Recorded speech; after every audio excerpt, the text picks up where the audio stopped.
Okay, I'd like to call the meeting of February 24th, 2016 to order. Mr. Hoback, please read roll call. Robert Smith. Yeah, I'm on. Maria Zapaznik. Here. Lori Cepeda. Here. Noah Karsten. Here. Thomas Lima. Here. Shane Crowland. Here. Leandro Alvarez. Gilbert Ferris. Luisa Davidio. Here. Brittany Frizzoco. Connor Gerlach. That's right, he resigned. Sorry, excuse me. Michael G. Marco. Here. Nicole Cerrutia. Here. Emma Holman. Here. Patrick Hurd. Here. Joshua Locke. Here. Logan Roush. Here. Jose Rosario. Here. Kenneth Salhaney. Jason Windrow. Here. Scott Kane. Michelle Brophy Behrman. Mark Pialucci. Here. Robert Santuri. Here. Please rise for the pledge of allegiance. I pledge allegiance to the flag of the United States of America and to the republic for which it stands, one nation, under God, indivisible, with liberty and justice for all. All right, we now move on to the approval of the agenda. I am seeking a motion. Motion by Treasurer Kaufman, second by Representative Rosario. Any discussion on approving the agenda? Hearing none, we now proceed to a vote. All those in favor of approving the agenda, please say aye. Aye. Opposed, no. Abstentions, and the agenda is approved.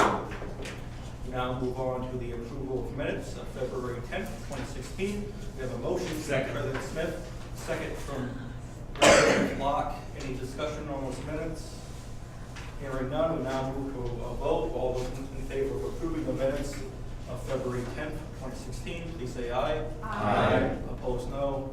Abstentions, and the minutes are approved. We now move on to item 4, speakers. Dr. Thomas Schmeling, Chair of the Political Science Department. Dr. Schmeling, the floor is yours. Thank you.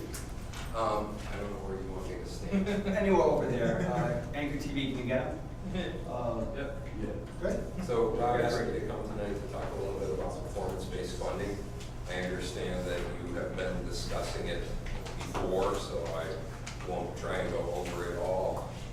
There are currently 2 bills, one in front of the Rhode Island House and one in front of the Senate, that include both performance-based funding and the adoption of a funding formula, both of which would be a new approach to funding higher education in Rhode Island. For the most part now, funding is determined on the basis of a political negotiation among the various parties, the presidents, the colleges, and the legislature and the governor's office. They arrive at some figure, but there's no formal basis for that. The formula funding would determine the amount that each institution gets based on a mathematical formula that's based mostly, this is all in process right now, based mostly on the number of credits delivered in various fields. So each credit of political science is worth some amount, and each credit of biology is worth some amount, and they multiply it out together and add it up, and you figure out how much each of the CCRI, RIC, and URI will get out of the budget. It's a little puzzling. A lot of these formulas, they figure out what it costs to deliver this, and then they multiply it out, and that's how much money they give you. This way, it sounds like what they're going to do is figure out how much money they're going to give you and then divide it out according to this formula. So some of the advantages of formula funding are that it makes the process less political, more rational. It ties the amount of funding to the amount of need of the institutions, and that's all a good thing. In theory, it will tell you need this amount of money to do this, and then you will get that amount of money. But if they start from the pie that exists and divide it out, it doesn't necessarily do any of the colleges any good. They've run this through once, and the amount that CCRI, RIC, and URI get out of it stays pretty stable compared to what we have right now. I think RIC loses a little, CCRI gains a bit more, URI loses a little bit. The figures are not so far off at this point to cause any great concern. But in the future, as it plays out, that might change quite a bit. It rewards STEM fields over other fields for sure. The other part of it is the performance-based funding part of it, which is at the moment there are a number of different, the discussion's taking place in a number of different places. RIC has a team. We have met over the last couple of weeks to talk about meetings that have been happening down at the Office of Higher Education in Warwick with the commissioner.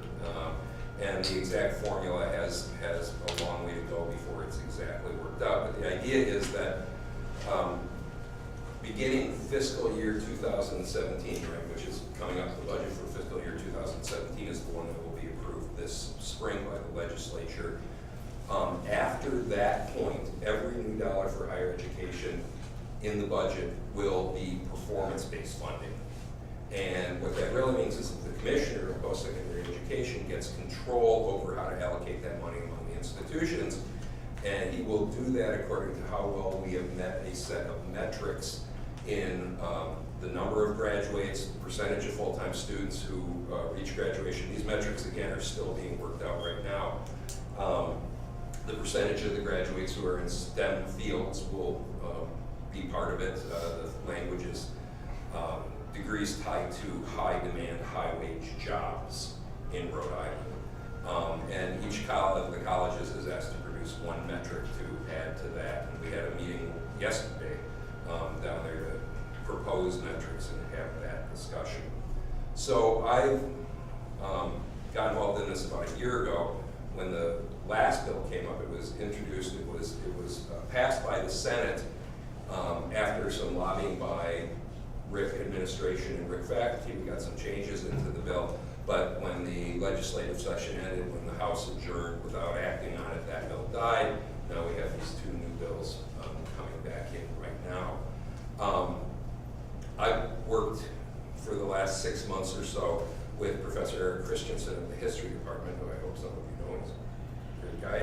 And we were doing a report for the Collaborative, which funds research through the universities on topics that are of interest to policymakers in Rhode Island. And we researched performance-based funding as it's been applied since 1979 when it first appeared up through the present, and every study that's been done of it. I'm sorry to report that performance-based funding does not appear to have any positive effects on any of the things that it tries to do, increase degree, percentage of students. It just, comparison of states that adopted this compared to states that haven't adopted, there isn't any evidence that it really does what it says it's going to do. Nonetheless, the Lumina Foundation and the Gates Foundation and Complete College in America, there's some very powerful lobbying groups that have been pushing hard to get it passed through legislatures, and they've been very successful. And I think there's probably a very good chance that this bill is going to pass. So there's a lot of unknowns about how this will actually play out, so it's hard to say a lot about what exactly to be concerned about. Certainly performance-based funding, where it's been used in other places, has some very serious potential perverse incentives. The fastest way I know of to increase graduation rate at Rhode Island College is stop admitting low-income students, because they're the ones who take the longest to get degrees. Low-income students, first-generation college students, which is 40 or 50% of the population of RIC students, those are the students that take the longest to degree. If you want to increase the performance of the school, you just stop admitting them. Hopefully, things will be built into the legislation that prevent those kinds of things from being done, but then the problem is that you have the most costly students to graduate, and if they're not taken account into the formulas, we will be hurt. The more minority students and low-income students and first-generation students we admit, the more we will be hurt by the loss of funding. This funding formula is different than other states. In some states you get punished, you lose money if you don't meet the metrics. Here the money goes to the commissioner, and he can hand it out in ways that he thinks will help improve the situation. So in some ways that's better. It also raises concerns, though, that since every new dollar goes to performance-based funding, the commissioner will wind up having an enormous amount of control over where the funds go, rather than the legislature, and that's of some concern as well. I think the last thing I want to say is my biggest concern is that all of this conversation is taking place in a context where Rhode Island ranks somewhere between 45th and last in the country in the amount of money we provide for our students per education, for the proportion of your education that you pay in tuition. You know, in other states, the the proportion of the total cost of education that the student pays is much, much lower than in Rhode Island. And one of the results is that Rhode Island students have a higher level of debt than in other states. So we're very much near the bottom of the level, in the bottom of the pile, in terms of how much the state is giving to higher education to begin with. And from my point of view, that's what has to move. And that's the discussion that really isn't taking place in the legislature. What's our fundamental baseline commitment to higher education?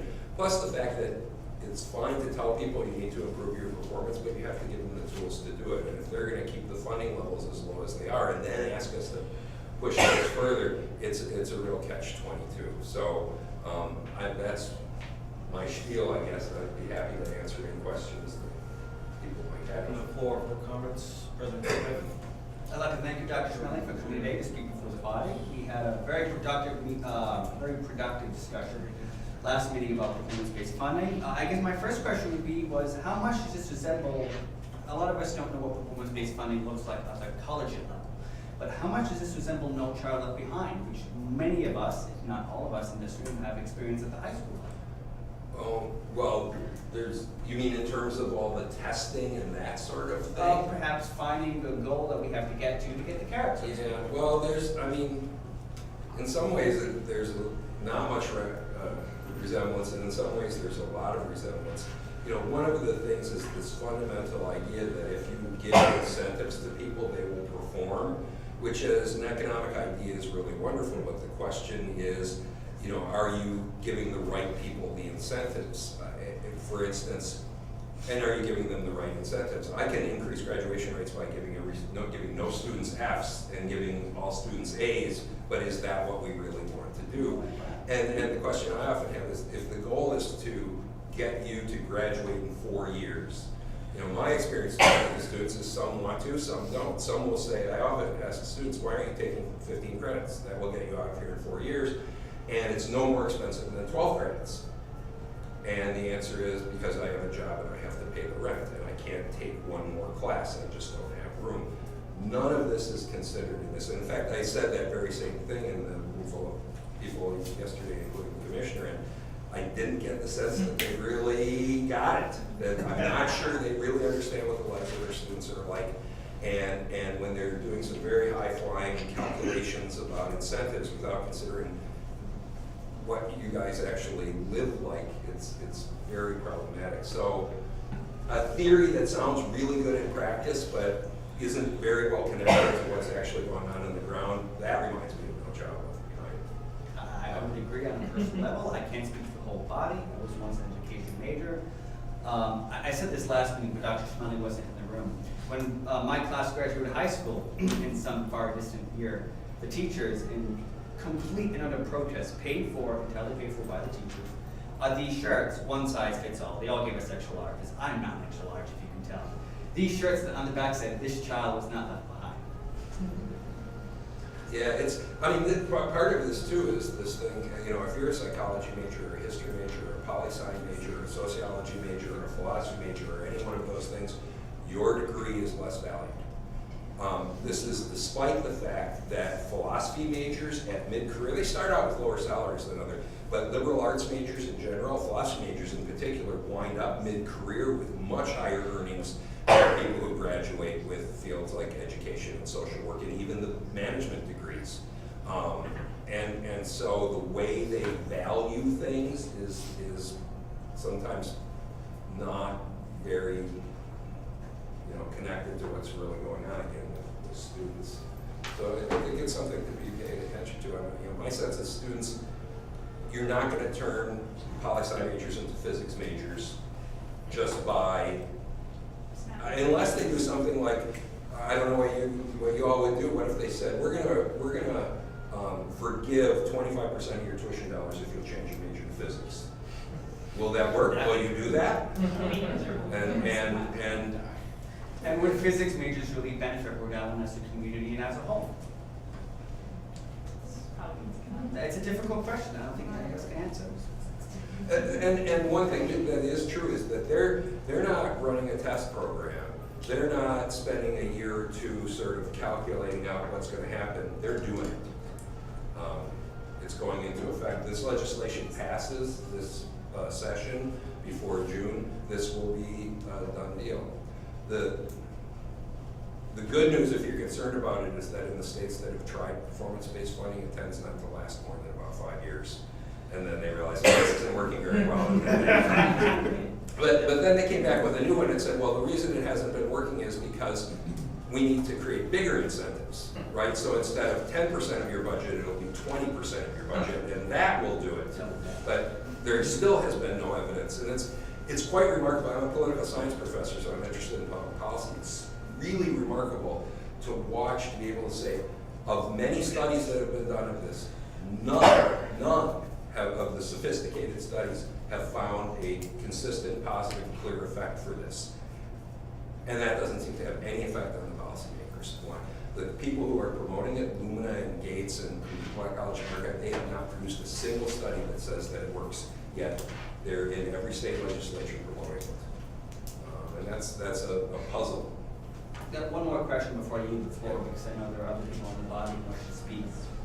Where is the paper you and Dr. Christensen authored available for students? At the moment, it's in the hands of the collaborative.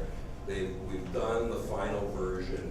They have asked us to embargo it until they can deliver it to the policymakers who they promised it to, like the governor's office and so on. That inspires me. I would expect that by the end of this week or the beginning of next week, it'll be available. And I will certainly, it'll be online, and I'll send you a link to it. Thank you. And get paper copies if I can. Thank you, Mr. President. Next on the list is Alumni Representative Santuri. Thank you, Speaker Lima. Dr. Mellon, just to, because President Smith had brought to ask a question, kind of touched on what I want to ask, and you kind of mentioned it.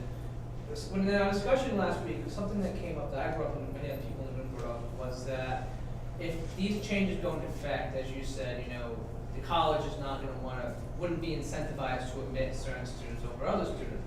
And my thinking about this whole thing is that would it be outrageous to say that within 5-10 years, if this lasted that long here at Rhode Island College, that you would see your average Rhode Island College student, I guess you would call it, dramatically change what we have now? I mean, just not in terms of just low income. I'm saying, college would be incentivized to not have part-time students, older students because they tend to take longer to graduate, other students who tend to take longer, and then because they have this numbers about what kind of student demographics take longer to graduate.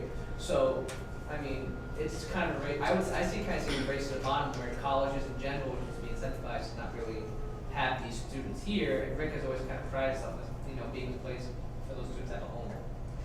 Yeah, I mean, I really think that what will happen is that people will realize this, and they will create mechanisms to prevent us from discarding those students, and I will support that.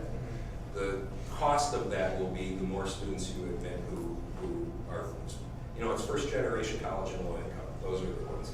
And there's you can talk about minority students, but once you take account of first generation college and low income, that accounts for most of the difference for minority students too. But that rate, the rate of minority students at Rick has gone up over time, and it will continue to go up. And that will mean we need more supports for graduate, and if we don't get it, we're going to fail by their metrics. And my other question was, you talked about if this money, and say we don't get metrics, the money goes back into the commissioner's hands for them to kind of try and put it where they feel fit that might help the best. Is there anything right now in the language that kind of regulates that? It kind of says where it goes, or anything about, is it just kind of like It's very... like a petty cash fund, but a couple $1 million to pay cash And, fund? I've met the commissioner, he seems like a reasonable guy, but I don't know who the next commissioner will be, and I don't know what will happen when this actually comes. And I've asked state legislatures, do you really see what you're doing? You're saying that every new dollar that you appropriate for higher education, you lose control of. You really want to do that. The thing is, this is pretty complicated. It's also in motion all the time, so that it's pretty hard to really nail down what's happening and what's going to happen. If I may, last spring, I guess I came here and talked to students about the more fundamental question, in my view, is is Rhode Island, the state legislature, providing enough money for Rick and the other schools to do what we need to do? And the answer is clearly no. Tuition burden is higher on you than on other students in other states. And that's the fundamental thing that needs addressing, and it doesn't get discussed. And I would very much, I think that the faculty and the students should be working together on that question. The performance-based funding thing it's tricky and it's complicated, but this basic notion of are we providing enough money to support higher education in Rhode Island is pretty straightforward, and we all have an interest in seeing that happens. And just one other question. Have they talked about all what happens if they decide to change the board again? Because I know they restated, they made it, they had 2 boards, 1 board, now it's 2 boards again. Like, what happens if, in say, 2 years from now, they decide to go back to 1 board again? Has that been discussed at all from what you've heard? Because I haven't heard of anything. Well, it's been discussed, I've discussed it, but I've never had been part of an official discussion, and I don't think anybody is. But there's, the other piece, there's all the moving pieces in the legislation, and then the commissioner's side with the creating the formula, and then there are a lot of moving pieces here at Rick with the new president and going in and out, and a new commissioner, and a new CCRI president, so there's just a lot that's in flux right now. A couple more on the list, Representative Rosario. Yeah, so I'm actually extremely concerned, based on the makeup of the college, about how that could actually affect us in a negative way. The fact that we can lose money based on the students that we admit, and also just the idea that courses are worth more than others. I'm just worried that that could be detrimental to a liberal arts education, because you're opening the door for admission rates for majors, you're opening the door for curriculum changes. Have you started has there been talk about that at all? Sure. One thing I should mention that I've been pushing very hard, and several of us were, when you weight the amount, this is how much it costs to deliver this course. If you weight the amount that each school gets by the percentage of students who are first generation and low income, it could potentially really help Rick. But those weights are not in there yet. They're looking at what percentage of Pell eligible students you have, and if those weights get in there and are done appropriately, it could actually reward schools for admitting low income students, but it might not work out that way. I think this is why it's an opportunity for students and others to speak up on this and find a way to, which I would certainly be happy to help you do, find a way to get that message to legislatures that whatever they pass here, it should include those weights for low-income Pell eligible students. The thing about the liberal arts, without question, there are people around the table who have completely bought into the idea that we need to produce more STEM majors. Who was it? The governor of, I want to say Nebraska, but I might be wrong. He gave a speech. He said, we don't want to pay for French majors. That's it, right? And it's this notion that somehow that degree is less valuable than a STEM degree. You have a lot of engineers who don't know how the world works. You're going to have a bad country, right? It's just going to be a bad country. And so that's a very serious concern at this point, that they're going to devalue liberal arts degrees so much that they will be decimated here. People need to be educated about the value of a liberal arts degree for sure. Thank you. Any further questions? All right, we still have Secretary Sapita. Oh, I wrote it down so I wouldn't forget. So considering that now we're seeing a lot of students take a more non-traditional route in their education, like most people take more time, try to get more enrichment from different courses, so they might not graduate in 4 years, and people are realizing that life doesn't run in a straight line and they can always come back to school. I wanted to know why they're making these restrictions, if regardless there are restrictions on the financial aid you receive from the state, not like the college. So I know you can only get 5 years of the Pell Grant for your undergraduate, so I don't see why they would go. Well, I'll answer what I heard, which is those students who want to explore and take a little time, you're bad students. We should not have you here. We should make you graduate in a shorter period of time. And to me, it's very interesting. They say this is what we want: increase your graduation rates, shorten the time to degree. And if you say, okay, how do we do that? They don't know, but they will punish us if we can't do it. And so, you know, that kind of thing. I mean, there are some things we can probably do that make sense. I mean, if you look at the number of withdrawals that students have across, there's a lot of them. And a lot of them seem to be done for not very good reasons. And I'll ask you, what would you think if we had a new rule that after that 2-week drop, you can drop for the first 2 weeks like you can now, but after that, if you want a W, you have to go see the instructor or maybe a dean. You can't just drop. Would that be helpful or harmful? I'd say, well, I'm paying for my education, so if I'm still paying the bill, you can't tell me what to do. Yeah, except you're not, the taxpayer is. So, I mean, yes, you're paying for a lot of it, but the taxpayer is paying for a big chunk of it. But there's an individual choice aspect of it, right? The things that we don't know, that somebody, a sick parent or something like that, the things that affect people's lives, economic conditions change, and none of that is really taken into account. So, I mean, what I'm trying to say is that I think there are students, I think I've seen them, who withdraw from classes for not very good reasons. And if we could get them and at least have a conversation with them to make sure that they're making choices that they make sense, because, you know, I was a student once too, they don't always know what they're doing or what the consequences of what they're doing are. But if we go too far with it and punish students, you know, who drop a class because of a sick parent or a sick child in some cases, or they have a child and those kinds of things, we're really doing the No Child Left Behind one size fits all thing. I don't want to give the impression, you know, all of this must be resisted. There are certainly things we can do, and we've done some of the mandatory advising. Dr. Griffin has been the advising coordinator. There are ways we can help students not waste their time unnecessarily, but we should also take into account that not every student wants to.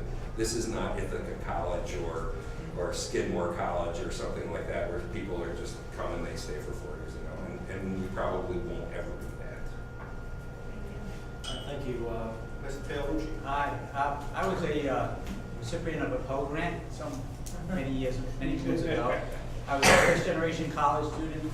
I don't think my parents were low-income family, but they were, you know, middle of the road, and this was the place for me. And for Rhode Islanders, there's 3 choices. You either go to the community college, you come to Rhode Island College, or you go to the university if you want to stay as in a state school.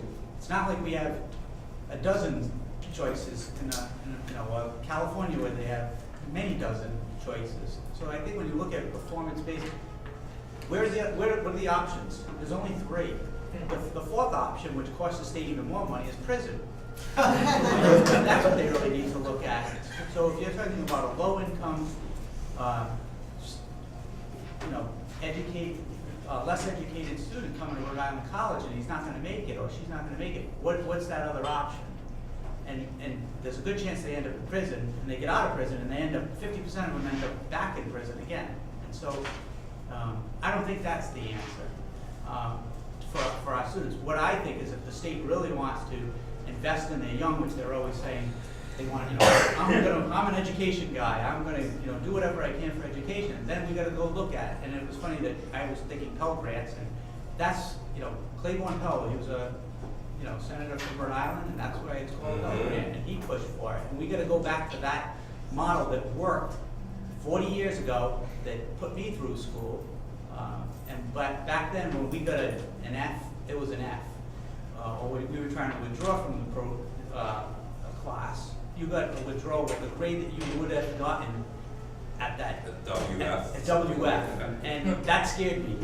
Well, So I didn't get those. And when we changed that, now it was easier to withdraw from classes, and I think students would have a second thought. And, you know, if they were withdrawing for maybe not the best reason, and we know the circumstances that students withdraw, and you go to the dean, and you go to the dean of student life, and you plead your case. But I think when we lessened, you know, made that policy easier for students, it hurt students. And that's one of the things that's been discussed, since F's count as completed courses and W's don't, maybe tightening up on this idea that you can go to the end of the professor at the end of the semester and say, please give me a W. You know, some will and some won't, but make it harder.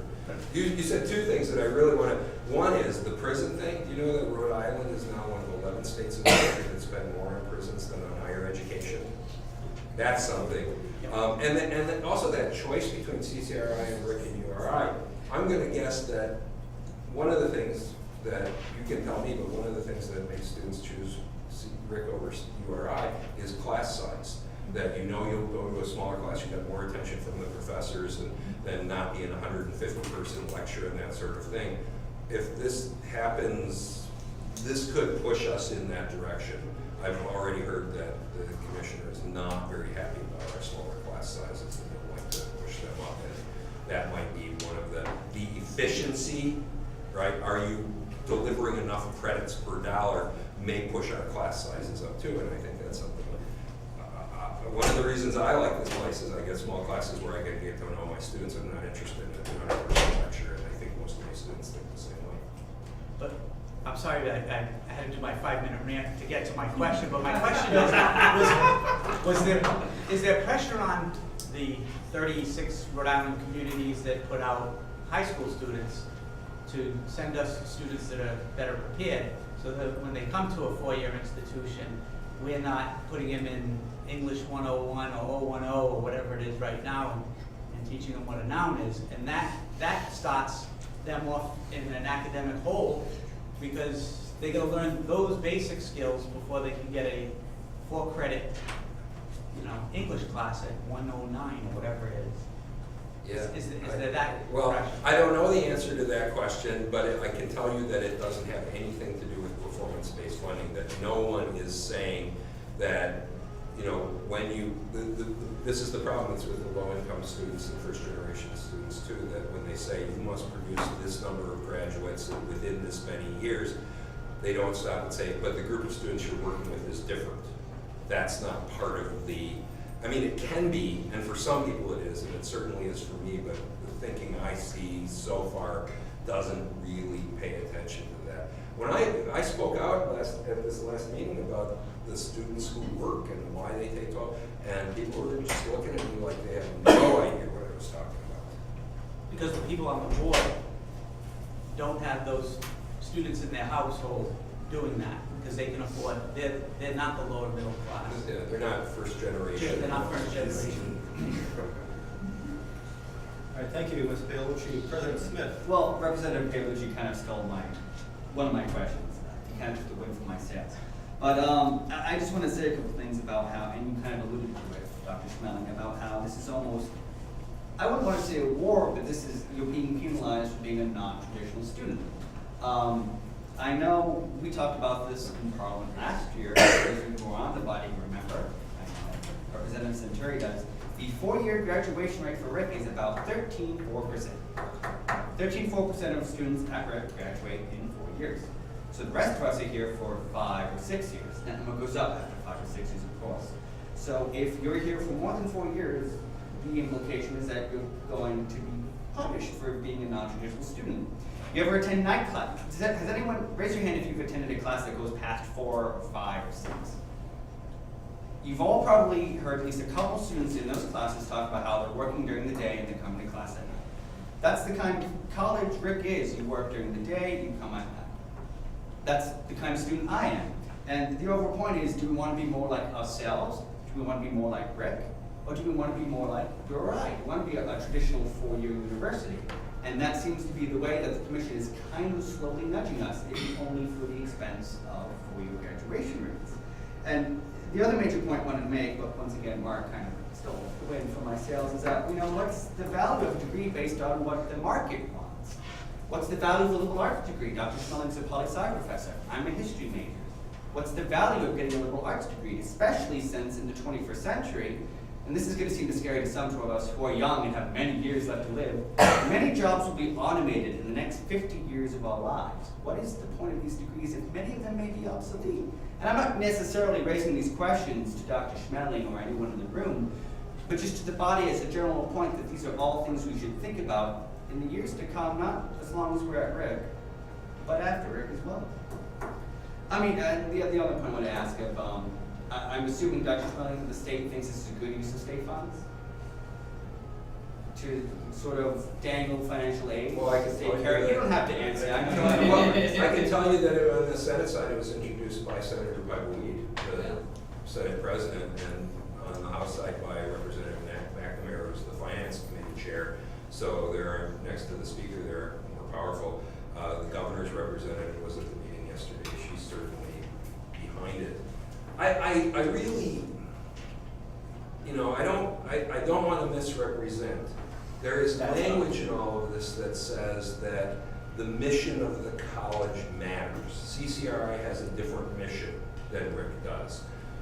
Rick has a different mission than URI does. And if that's done the right way, if they say, well, Rhode Island College is the college of opportunity, it's the college for first-generation students, it's the college for low-income students, that's the mission of Rick, and we need to adjust the funding in a way that supports that, then I'm all for it. I'm just worried that You without just don't get careful that attention feeling. by faculty and students and administrators, that those things will slip away and it will become the one-size-that-fits-all, get in and get out in 4 years with a degree in some kind of chemistry or something like that. And Something that's all STEM.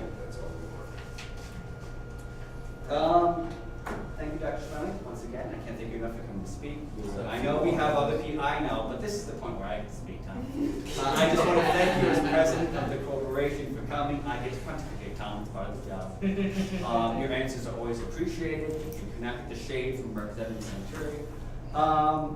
And just that, I know you can't speak for the state, and this is thrust upon you nearly as much as anyone else, but one would think, and this is the last statement I'll throw out to the body, that if they were so much wanted to throw funding towards, say, financial aid at Rick in this way, maybe from the same pool of money can come an innovation officer. I'm just saying, that could be better. Thank you, President Smith. Next on the list is Representative Holman. So I guess the whole, like, being forced to graduate in 4 years or being pressured to isn't, I don't know if I exactly can agree with that because everybody's different. And personally, I had no idea what I wanted to do in these past few years. I've been 4 different majors and now I've kind of finally figured out. But I also know that I don't want to have a STEM-related career because I'm not a science or math person. So I understand liberal arts can be very vague, but I know that everyone doesn't want to be an engineer. Like, it's just, I don't know, I think it has to be done the right way. And I don't know, it's hard to change a school that's not a 4-year design. It's just not Rick. Yeah, I'll say again, there are certainly things that we can and should do to prevent students from wasting their time and money. Good advising is really important. I don't know how many students I see every semester, they take some course and I say, you didn't need to take that, and they say, I didn't know that. And sometimes taking a course you didn't need to take is the best thing that could ever happen. You didn't know you liked that thing, but you should probably do it knowing that you're doing it. And so we can help students not unintentionally spend extra time and money.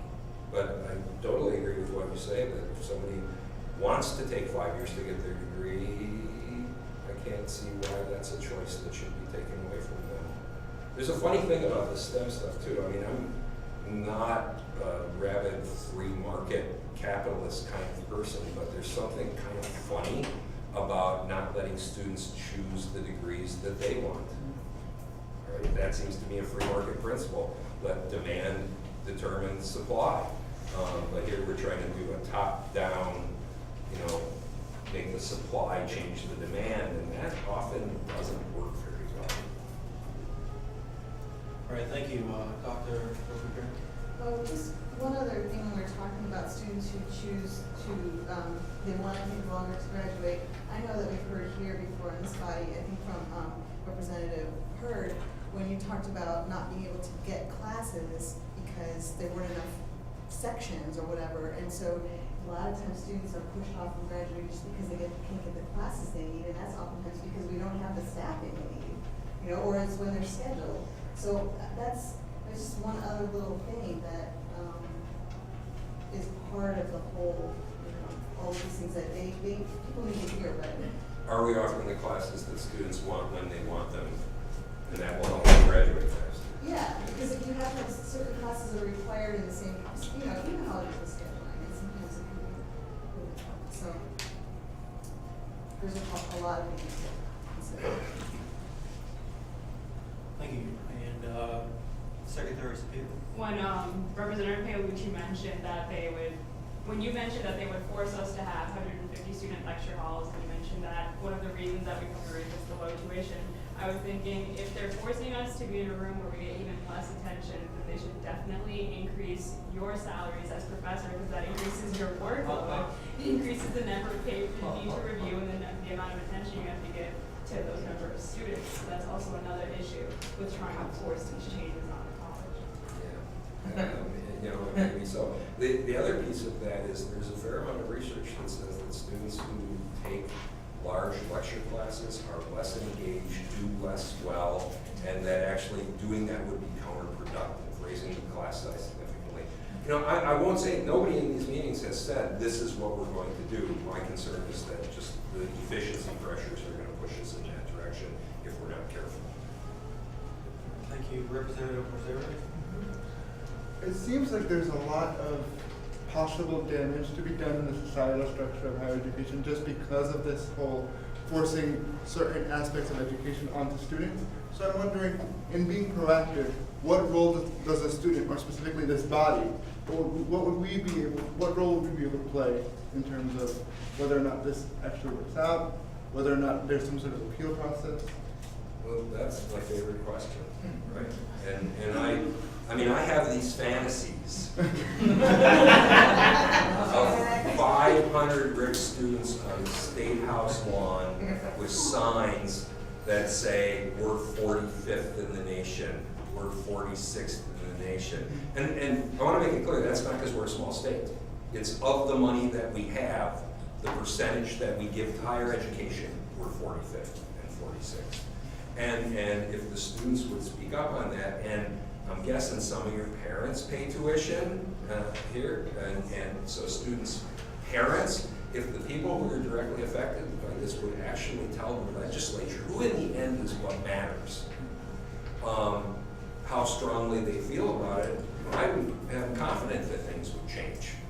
That's a tricky business, getting 500 Rick students on the, well, Rick and CCRI and URI.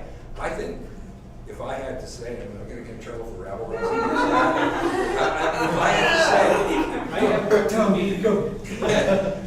no, if I have to say, if I can think of one effective way for students to show that this matters to them and they're paying attention, it would be directly at the legislature. You know, my experience with activism, the commissioner will invite you guys in.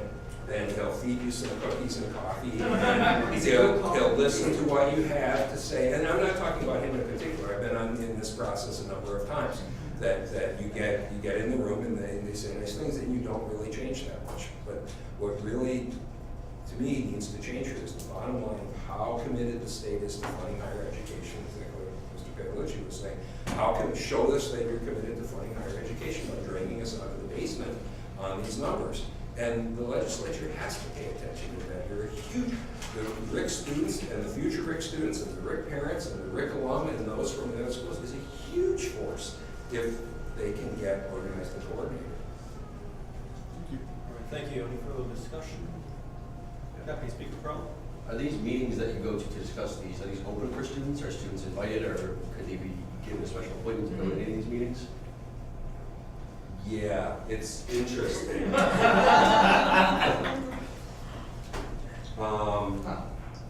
So one thing I'll say is that they've been in flux. I kind of wandered in because Professor Christian Son and I, we got invited because we were writing this report.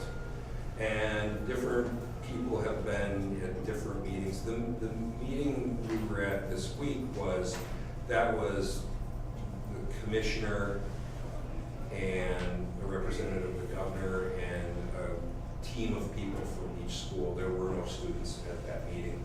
We did hear from CCRI that students had been involved in their on-campus meetings. And I don't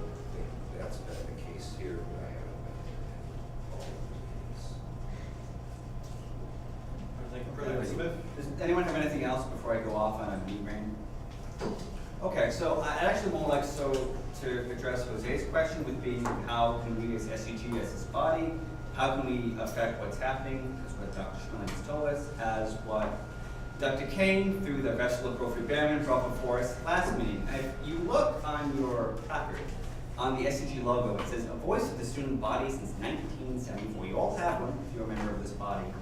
And we have done that by, well, I have done that through this body, by bringing Dr. Schmeling here and talking about this issue as a whole. I brought him after Dr. Kane, again, through Dr. Behrman, so many doctors, brought this issue about student performance-based funding to us last meeting.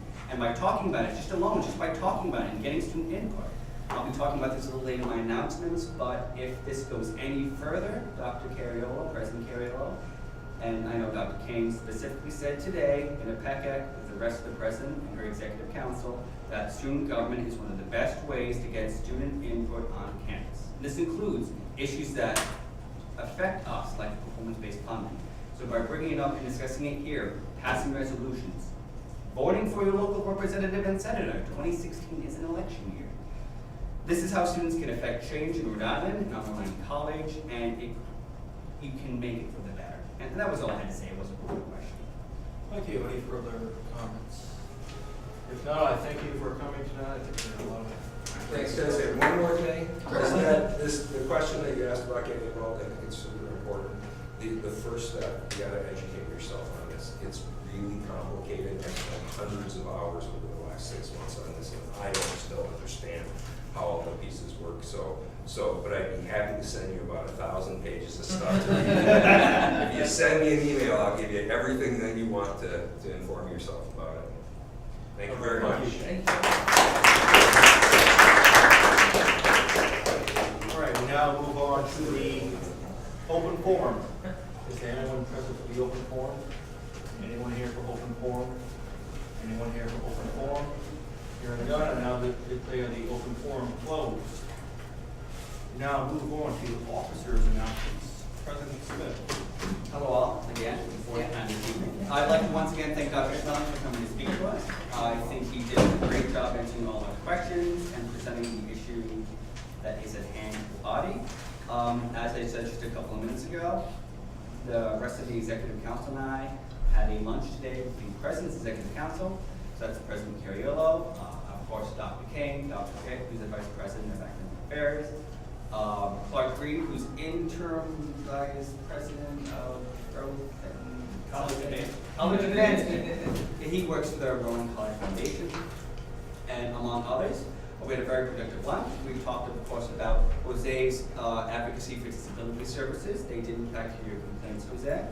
We're not exactly pleased with the answer they gave us, but that's regardless, that's for another time. For those of you who don't know, the president wanted a cabinet meeting, so of course herself and the rest of her cabinet, not really cabinet, but the rest of the vice presidents and administration for a meeting about disability access during snowstorms. They had to cancel it because, as it turns out, I was the only person who was available at the time. In a cruel twist of fate. But I, of course, for any student interested, when it gets scheduled, I invite you to join me, and I, of course, invite Representative Rosario. This is a important issue on campus. As I said earlier today, we have been very blessed with very nice weather for the spring semester. I remember last year when, how many Monday night classes got canceled? 7. It was quite a bit, but we were very blessed with, we haven't had to deal with the issue that much this year, but as an issue, it does not go away. The things we talked about in PECEC today, the travesty that is the condition of the dorms, and I don't want to call it PECEC, but the President's Executive Council, very understanding, and so much as the fact that the college does not have nearly enough funds to do everything it wants to do, and that includes renovating and overbuilding the dorms, and they assure us they're looking at various other options which to do so. I would advise the body to still remain vigilant and constantly advocate to improve the dorm's conditions when it comes to access and or living, etc. And the last thing we talked about was the new Vice President of Administration and Finance, which I hope Dr. Kane can perhaps talk about during his announcements tonight. As you were told, they would be presenting a candidate to the Host Council on Secondary Education for their approval.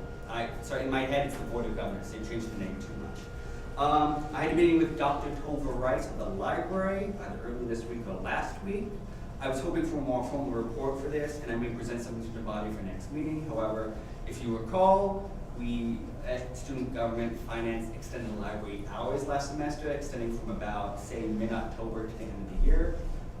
In the past 2 or 3 years, we've done, finance for the week of exams, and I think it's the week before exams, 24 hours. It'll be open 24 hours, Monday through Friday. Well, always the intent of student government was, most common complaint we have with the library is, it's not open enough. I have to go to PC, I have to go to Brown, I have to go to my local library, etc. So for last semester, we funded extended library hours. It would be open until, I believe, until midnight, and later on in the semester until 2 a.m. And I finally got some of the results back from Dr. Rice, and as it turns out, for the first month, only 80 people used the library during those later hours. The time after that, it goes up to 136. And for the weeks of exams and a couple of weeks leading up to exams, it goes above 1,100. So unfortunately, extended library hours, no matter how much the library has advertising, how we ourselves have advertised it as members of the body, does not go over well. The rest of the executive council and I will be in, I don't want to say deep thought, but it's time to reconsider perhaps what our role is in funding extended library hours. Let's see. I have 2 more things. I have other resolutions coming up next week as well. You may see I have 2 more resolutions on the agenda for this meeting. I have a few more after this. To give you a couple of wonderful highlights, one of them includes feminine products in all the bathrooms on campus. If, for those of you who uses the ladies' restrooms, you may notice there are none. And I have one concerning active performance-based funding, but whether or not it's something the body should discuss, I leave it up to the body. And for my last announcement, Lori and Maria and I have a chopped team for next Monday. Student Activities is hosting a chopped desserts night event in slightly lighter fare. Come down and support Team SCG. We hope to win. And that concludes my announcements. Thank you, President Smith. Vice President Maria Sapazan. Hello, everybody. I'll be speaking later about the election policy, so I'm going to keep this one short right now. If your student organization is in need of help for the election coming up, and I'm talking about your e-board elections for the, so you can put together a new e-board for next year. If you are an organization that we fund and you want somebody to oversee the election, just to make sure it's legit and that way, I think it. Please see me as soon as possible, as soon as you have a date. That way I can plan with the rest of my elections committee the dates and the times and know who's doing what, and that's just be easier for me to go ahead and versus coming in a few days before saying, hey, I need you to come here then, and I have nobody to go. So that's pretty much it, and I'll talk to you guys later. Thank you. Secretary Lori Sapazan. Hi everyone, so for those of you who missed it, we had a roundtable today here in this room at 1 o'clock. Shout out to all of you who had your secretaries attend. Those of you who didn't have someone, you missed a lot of fabulous information that I provided. Also, we have MC auditions for the Story Awards next Wednesday during free period, and those are going to be in the ballroom. Please send me all of your outgoing friends that love entertaining people and feed off energy. I'd love to have a couple options. Next, program evaluations are due this coming Monday. You get an extra day this year since it's leap year. Usually they're due February 28th. You have until 5 p.m. to bring them into the SCG office if you want your event to be eligible for a story award. And that's all I have. Thank you. Thank you. Treasurer Noah Combs. Hi everybody, I'll try and keep it short because it seems like we have a long meeting ahead of us. Just to let you all know, budget hearings were this past weekend and they went very well. The Finance Commission did a great job and I was very proud of all of them. It seemed to go even more smoothly than last year, so that was fantastic. And then the recommendations are already out. So after budget hearings, the Finance Commission debates with each other what's going to happen to said organization's budget. We do a final copy and then up in the office, they type it all out, and now every student organization that's funded by us and came to budget hearings has a letter in their student union mailbox, which you can find in the Welcome and Info Center, with the finance's recommendation about your budget. It also includes a letter with 2 boxes. If you're satisfied, check off the box that says satisfied, and then the president and treasurer sign. If you're unsatisfied, then there is an unsatisfied box, and there's some steps to go from there, and then you'll show up to the unsatisfied meeting here at Parliament. So if anyone has any questions about their budget, then they can feel free to come up to the office and talk to me when I'm there. And that is all I have. Thank you. Thank you. My announcements, I first have several leaves. I'll start with, I have a request for a late leave from Dr. Kane. He said he had to attend the post-secondary council meeting this evening. I was unsure if he could make it back in time. He does not need a full leave, and it's just asking for a late leave. Is there a motion to approve? Motion by Representative Centauri, second by Representative Hurd. Discussion, hearing none, all those in favor, please say aye. Aye. Opposed, no. Abstentions? And the leave is approved. Next is from Representative Brittany Frizzoco. Dear Speaker, I will not be able to attend tonight's meeting due to a prior engagement. Thank you for your understanding. Brittany Frizzoco. Is there a motion to approve? Motion by President Smith, second by Treasurer Colston. Any discussion? Hearing none, we now proceed to a vote. All those in favor, please say aye. Aye. Opposed, no. Abstentions? And the leave is approved. Next is from Representative Karolius.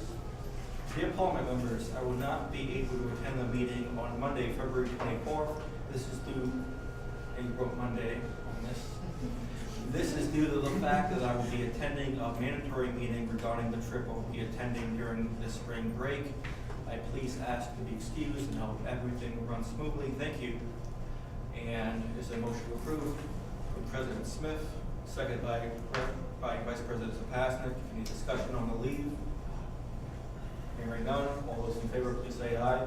Aye. Opposed, no. Abstentions, in the leave for Representative Torres is approved. Next is a leave from Representative Locke. I'm requesting an early leave for 9:30 p.m. due to the fact that I have an early morning exam I have to study for. Thank you for your consideration, Josh Locke. Is there a motion to approve? Motion from Treasurer Colston, second from Representative Santori. Any discussion on the leave? Hearing none, we now proceed to a vote. All those in favor, please say aye. Aye. Opposed, no. Abstentions, and the leave is approved. And lastly, a leave from Representative Salhaney Jr. Speaker Lima, please convey my apology that I will not be able to attend Student Parliament Wednesday night, February 24th. At the time, I will be facilitating a resident event at Penfield Hall. All the best, Ken Salhaney Jr. Is there a motion to approve? Motion from Representative Alvarez, second from President Smith. Any discussion? Hearing none, we now proceed to a vote. All those in favor of approving the leave, say aye. Aye. Opposed, no. Abstentions, and the leave is approved. And for my announcements, there was recently a new addition to Parliament, which changes over a seat from a non-Parliament seat on bylaws to a Parliament seat on bylaws. So I'm asking Parliament to help in filling those seats on my commission, and we'll make that official tonight. And aside from that, we don't really intend on meeting unless Parliament has anything to send through bylaws or if any adjudication issues come up at this time, except possibly later in the semester for some housekeeping bylaws. So that's all I have for my announcements. And next on the list is Deputy Speaker Shane Grow. Good morning. So, to my committee members, I have gotten all your emails. I apologize for not getting back to you. I've been off my feet for the past week. I've been battling a pretty bad cold, but I'm going to be organizing and playing with availability to try and get us started, to get our first meeting going, to get some ideas flowing from this semester, and to talk with Representative or Staff Representative Pagliucci soon about what we can do as a union here, and then we can get going. So that's all my announcements for today. Look forward to getting going. Thank you. We now move on to item 7 on the agenda, Constitutions and Organization Conference Report. We have an A, Women of Color Conference Report. The representative here. I don't think so. If I could get a motion to table until Representative Shuttle. Second. Motion by President Smith, second by Treasurer Costin. Any discussion on tabling for the meeting? Hearing none. We now proceed to a vote. All those in favor of tabling, please say aye. Aye. Opposed, no. Abstentions, and the item is tabled. We now move on to item 8, reports. Item A, Finance Commission minutes of February 10th, 2016 and February 17th, 2016. Treasurer Costin. These minutes were approved by my finance commission, and I ask that they be accepted with unanimous consent. Is there any objection to the minutes being approved with unanimous consent? Hearing none, the minutes are approved. Now move on to Elections Commission minutes of February 19th, 2016. Vice President Pasnick. My minutes were approved by my election committee, and I put this forward for Parliament to approve with unanimous consent. Are there any objections? Hearing none, the minutes are approved with unanimous consent. We now move on to item 8C, Student Organization Committee minutes of February 3rd, 2016 and February 10th, 2016. Secretary Sapita. These minutes were accepted by my committee, approved by my committee, and I ask that they be accepted with unanimous consent. Is there any objection from the body? Hearing none, the minutes are approved with unanimous consent. Now on item 8D, Rick Council report, President Smith. Thank you, Mr. Speaker. As many of you know, Rick Council is basically the college version of student government. Myself and Speaker Lima are the representatives from student government there. And as you can read in our report, it was a very, very interesting meeting. I think it's been the most interesting meeting of Rick Council that I've attended in my time here at Rick. It had a very big turnout, lots of faculty came. For those of you who have not glanced over the report, William Fultz, who is the chair of the Post-Secondary Council of Education, came to speak and answer any and all questions everyone who showed up had about the new president and the new search for a president. Typically, Rick Council is made up of faculty members from all separate departments, but I am very happy to say, someone who's a very big fan of public demonstrations, many more faculty that are on the council showed up to ask questions of the new search for the president.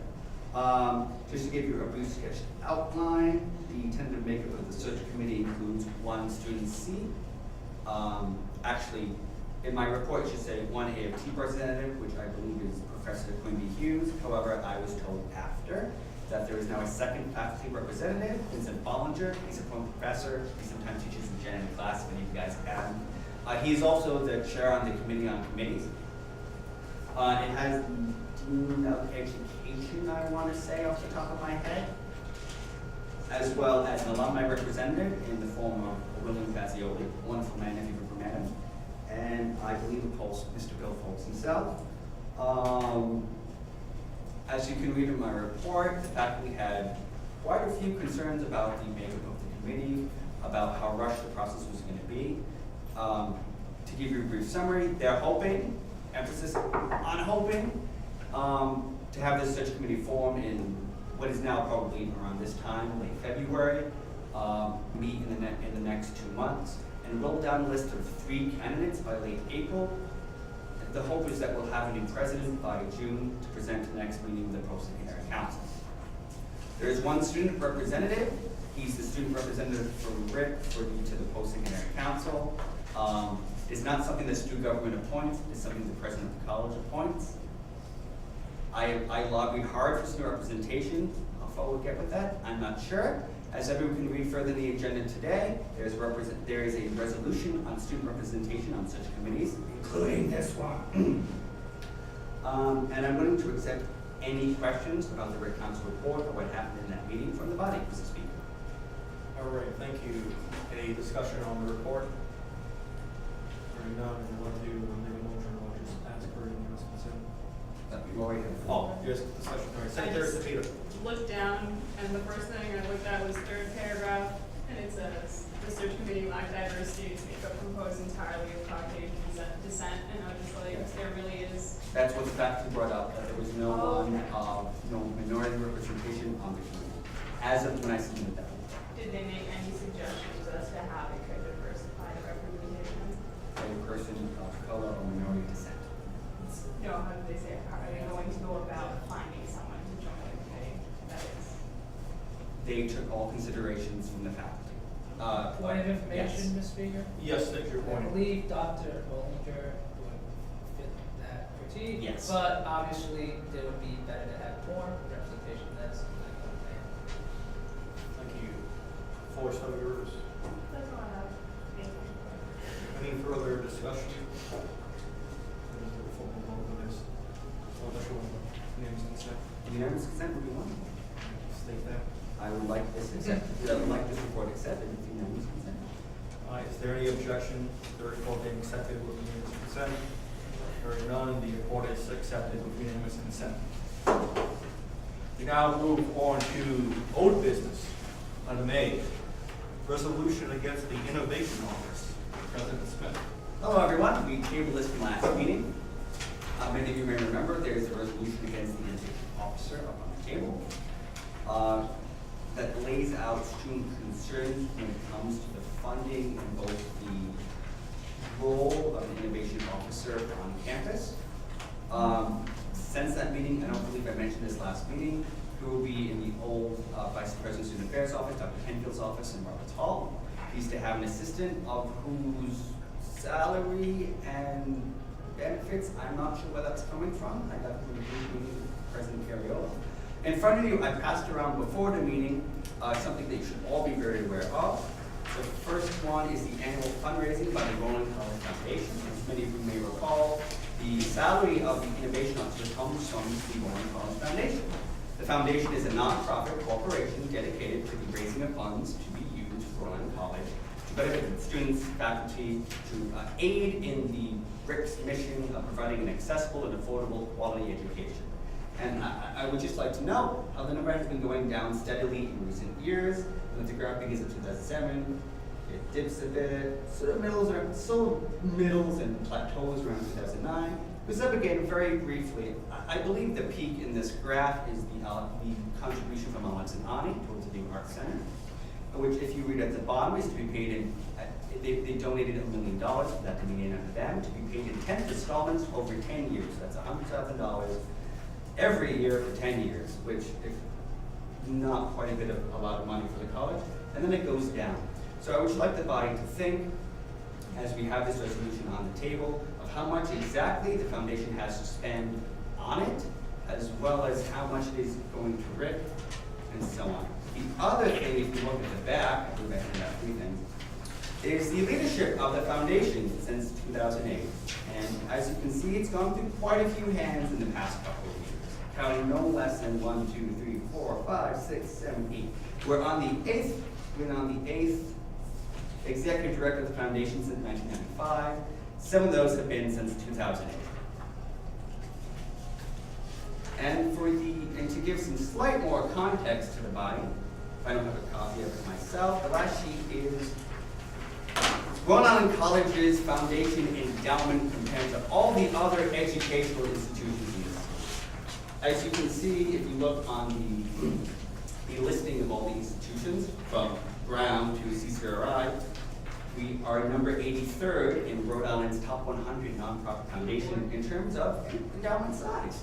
And most helpfully, towards the right, you can see how larger other endowments are compared to ours. For instance, Brown, with $4.3 billion, is 176 times more larger than the RIC endowment. And you can go so on and so forth. URI is 135 million. Ours is a paltry 24 million.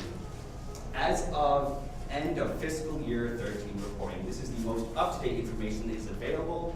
If you call the foundation and ask for these documents, they will give them to you. As a public nonprofit, they have to give them to you. And if you're not very good with numbers, there is a pie graph. We are if you look at the very big one, which is obviously Brown, the dark one that you can see directly to the left of it, very tiny, is us. Of course, not represented on this pie graph is CCRI, whose endowment is too small to be represented.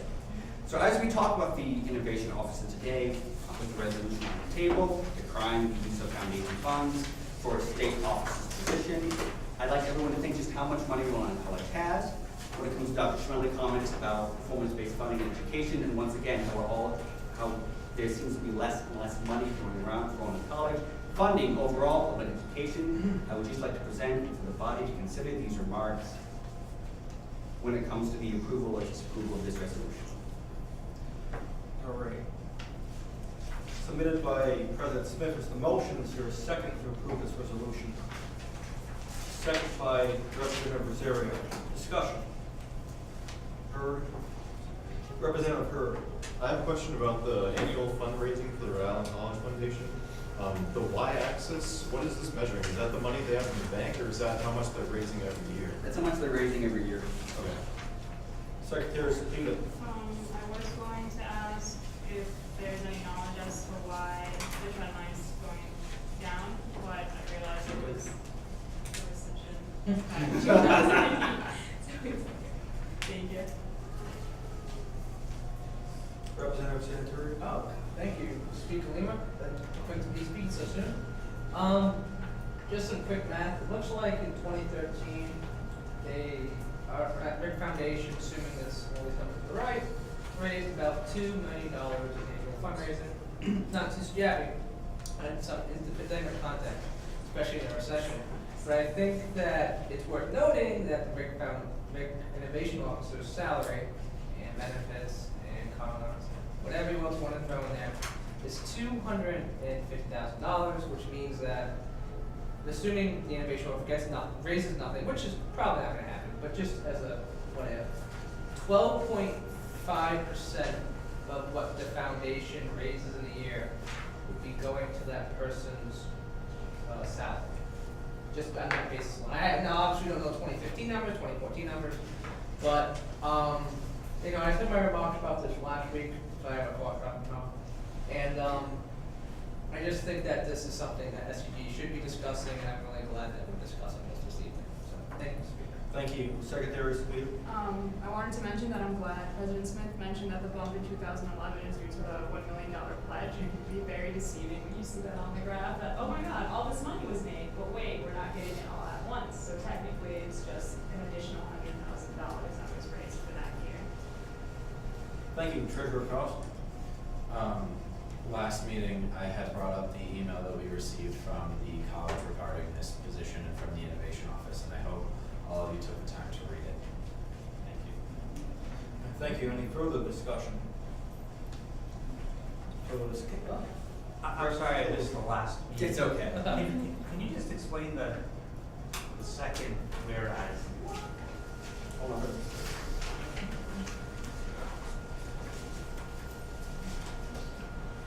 I have to find it in my agenda.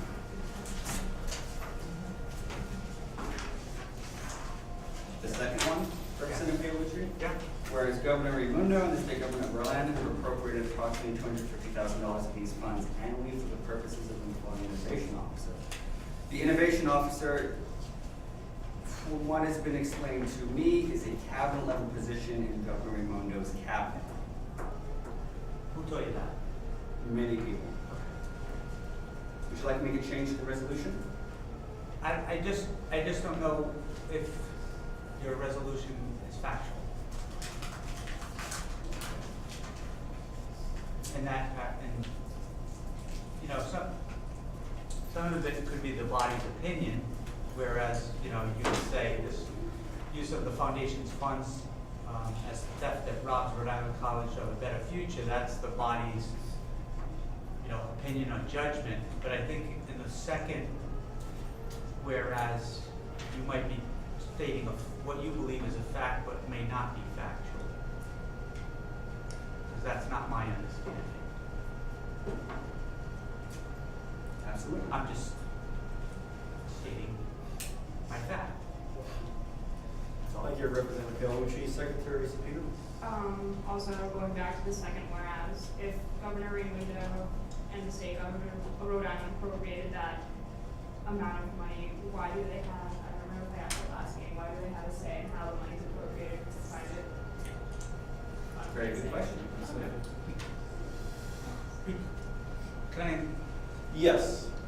Because I just don't believe it's that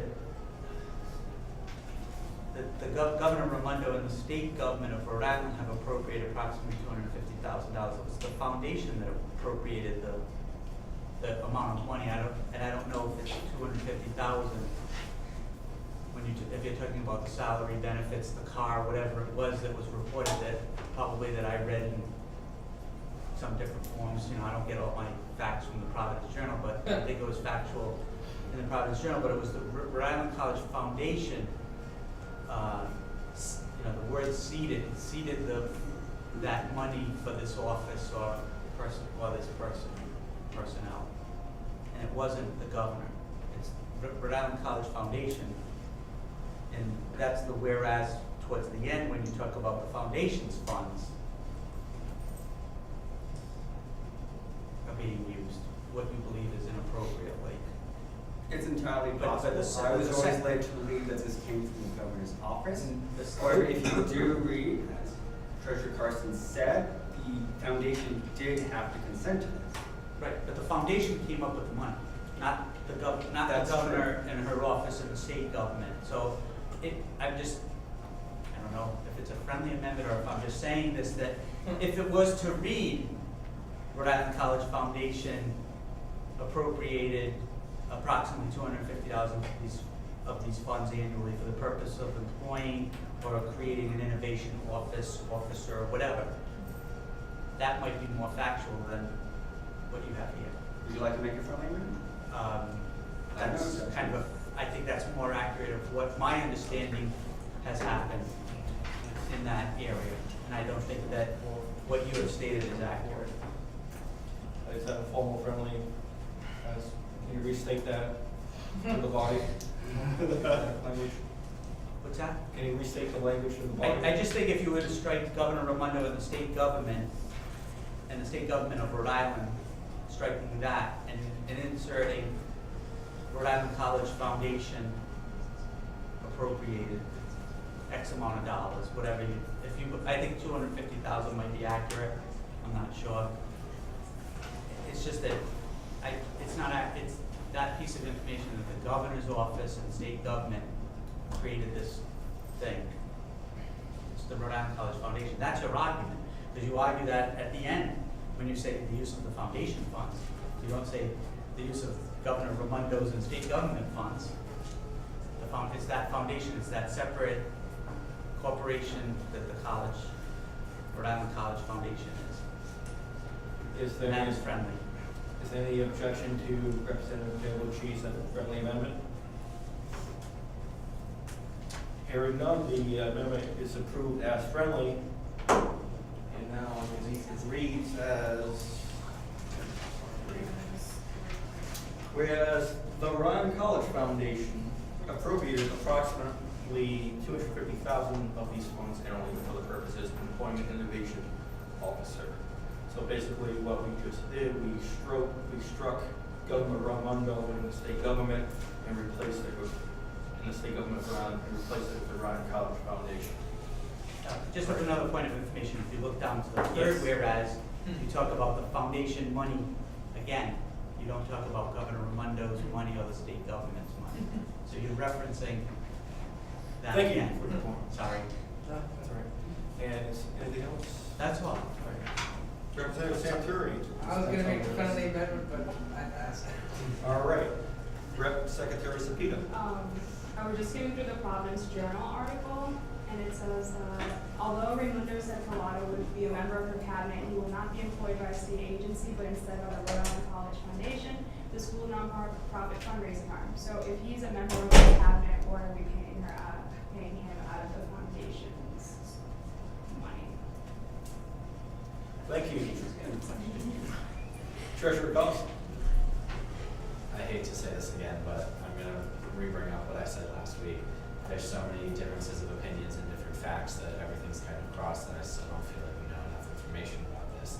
I'm just doing this to also play the devil's advocate. I feel that in the email that was sent to us by the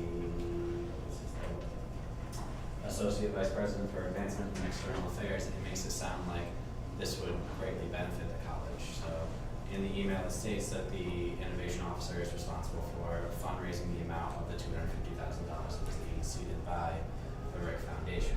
So once again, I just don't feel as if we're knowledgeable enough about this topic. Thank you, Representative Ferb.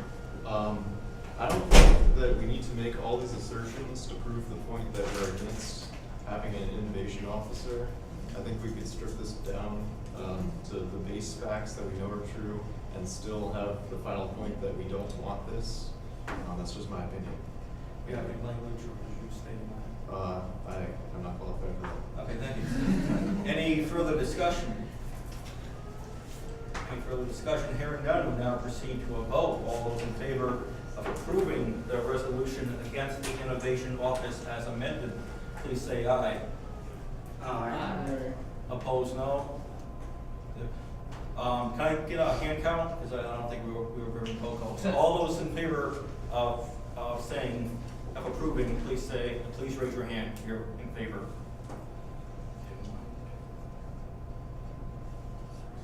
Opposed? One opposed? Abstentions? You have two opposed.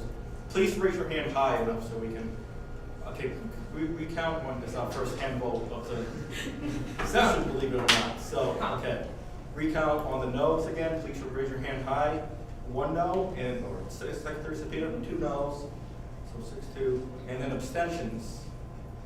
Deputy Speaker Krellin, Treasurer Costin, Representative Windrow, Representative Locke, Representative Paolucci, Vice President Sapasnik, Representative Alvarez on the abstentions, and then we have some no votes with the members tonight who don't vote. All right. So again, the resolution is approved as amended by a vote of 6-2, the final count. 7-2 was the final count. All right, we now move on to new business. Revisions to policies and procedures of the Elections Commission. Vice President Sapasnik. Okay, hello everybody. So, as you can see, I have a lot of pages in front of me. Gross for me. This lovely stack right here is a stack of all the policy changes I've made. This is the new one that you guys have gotten. Let me just do a quick overview of what I did. Most of it was just formatting that needed to be changed. I made it look more like the bylaws, which you guys can have a copy of what it used to look like, because it used to just be 1, 2, 3, 4, 5, 6 in non-Roman numeral code. Then I made some grammar error changes. The biggest changes that were made was I had to define what a filing period was, because for some reason there's absolutely no definition of what a filing period is in any of our books. I've looked all the way back to the start of the books in 1974, nothing. So I had to, me and my commission had to come up with what a filing period was. We also had to agree on the amount of time in which SCG would hold the valid and invalid petitions for elections, and we agreed on 4 years. So I'm making a motion to table this for the next meeting, so the body has enough time to review it, get the policies. All right, motion made by Vice President Sapasnik, second by Representative Holman. Any discussion on tabling? Hearing none, we now proceed to a vote. All those in favor of tabling, please say aye. Aye. Opposed, no. Abstentions, and the item is tabled.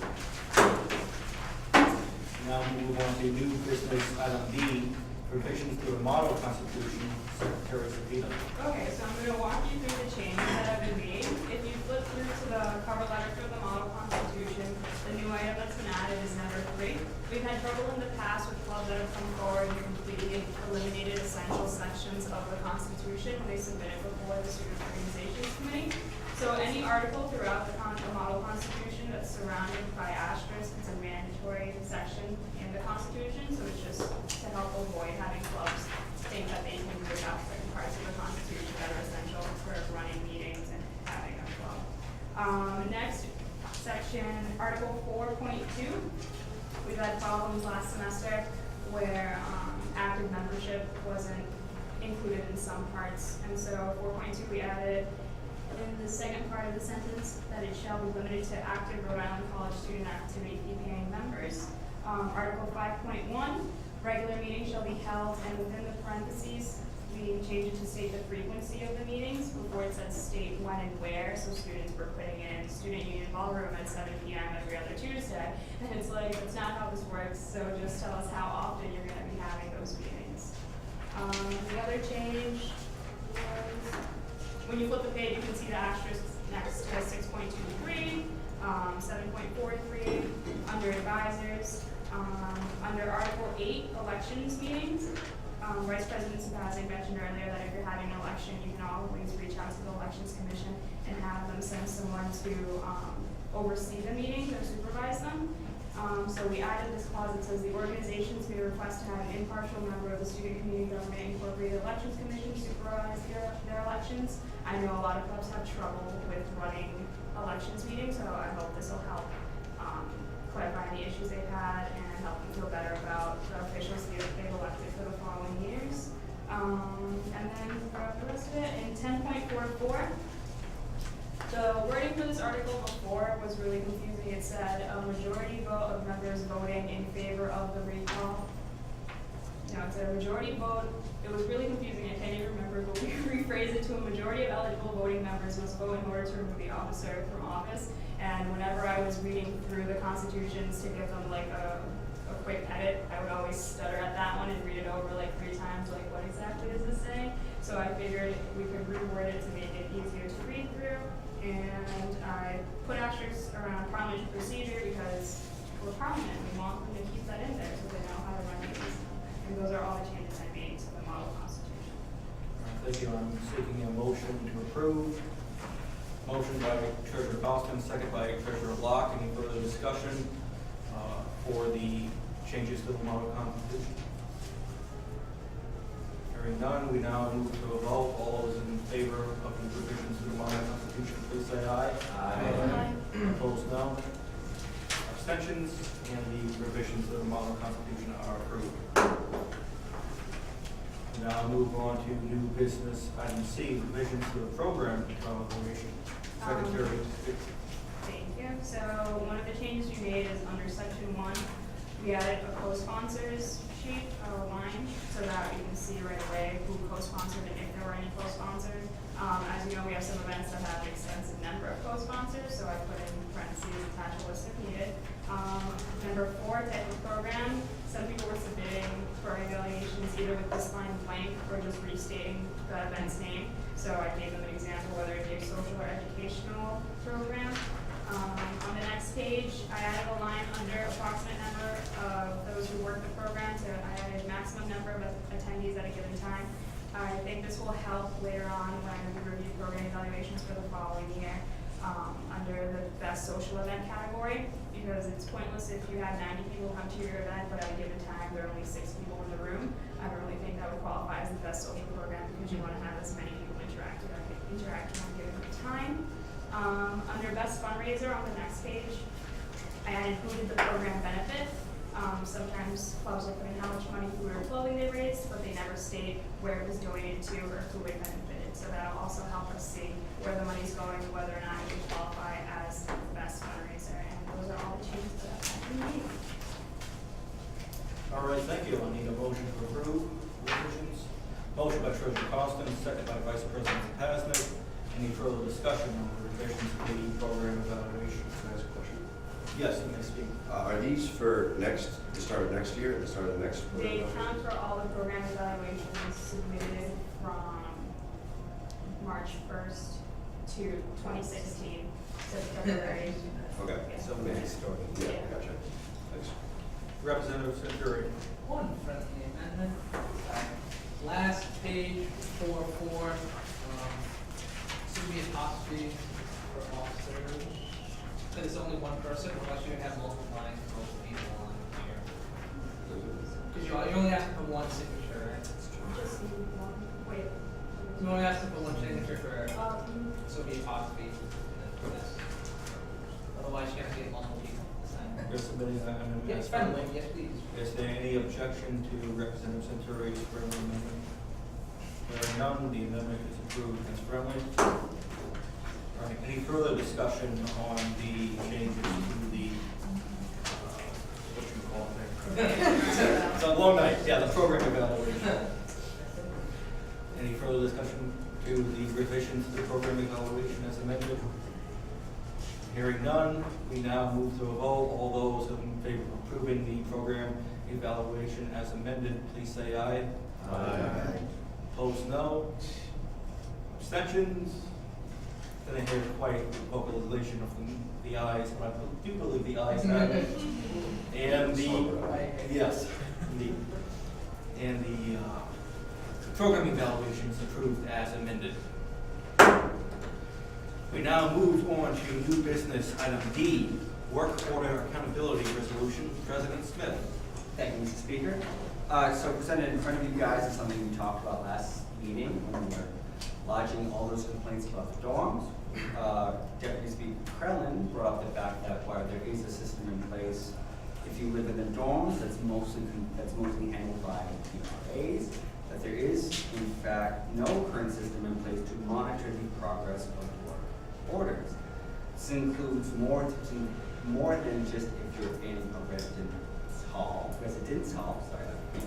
This also includes if you're a club. I know from my experience in the club, when something goes wrong in our office space, we don't really have any idea when or if it will be fixed. I know many of us are club members in the room. I know many of us have gone through the same exact struggles. Before we move on to approval or discussion, I would like to yield the floor for a question to Representative Paolucci, who's Assistant Director of the Student Union, as to what, as in your position, fulfilling work orders is like from a club standpoint. You don't have to respond. There's a system in place that the college implemented, I can't remember how many years ago, but it's been in place for quite a while. It replaced the paper form that we would sign and, go into somebody's office and get lost. So the system right now is electronic. You know when you file it, you get a response back that they've received it. Depending on what type of work order it is, whether it's a physical plant, most of them are physical plant, that's what you would believe they are, but some of them also go through user support services, the tech guys, my computer's not working, something like that also gets documented for that group. And you get a response back from them. You also get a survey back when the work order is completed that you can fill out also. And you can track your work order.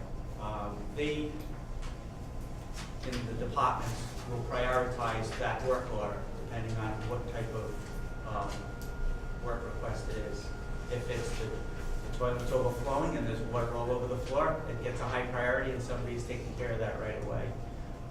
If it's something that we're doing right now, we're assembling outdoor picnic benches, it's probably a low priority. So the crew is putting them together on a rainy day when maybe they're not outside cutting grass, shoveling snow, raking leaves. So there's all different forms of work orders that we're able as a staff to be able to track them. And the system works great. A club or organization may not be able to put that work order in themselves, but they can email the person within that building. Any staff member, I think, is set up, or faculty member is set up to submit a work order. It's really so simple. But again, we submit them and we track them. I thank you, Representative Paolucci, and as a staff member yourself, how often do you put in work orders for clubs or individuals? When they're requested. Some of the things we can do ourselves, if it's something as simple as, a light bulb needs to be replaced in the room, we don't usually contact an electrician to do that unless the fixture's not working and then they need to repair the fixture. And then they prioritize it. If it's a fixture in a stairwell, they're usually on it sooner than a light fixture like in this room where we have multiple ones and we don't need to replace it immediately. Thank you. That concludes my remarks, Mr. Speaker. All right, we didn't get a formal motion on this yet. The motion is by President Smith as the sponsor, the other co-sponsors. The second is by Deputy Speaker Krellin to raise his card. Further discussion on the resolution. Treasurer Costin. In the second whereas, it says whereas students and clubs cannot submit work orders. I just have one little thing. Resident students can submit work orders. We have a program called Adirondack that does allow us to. So I don't know if this should maybe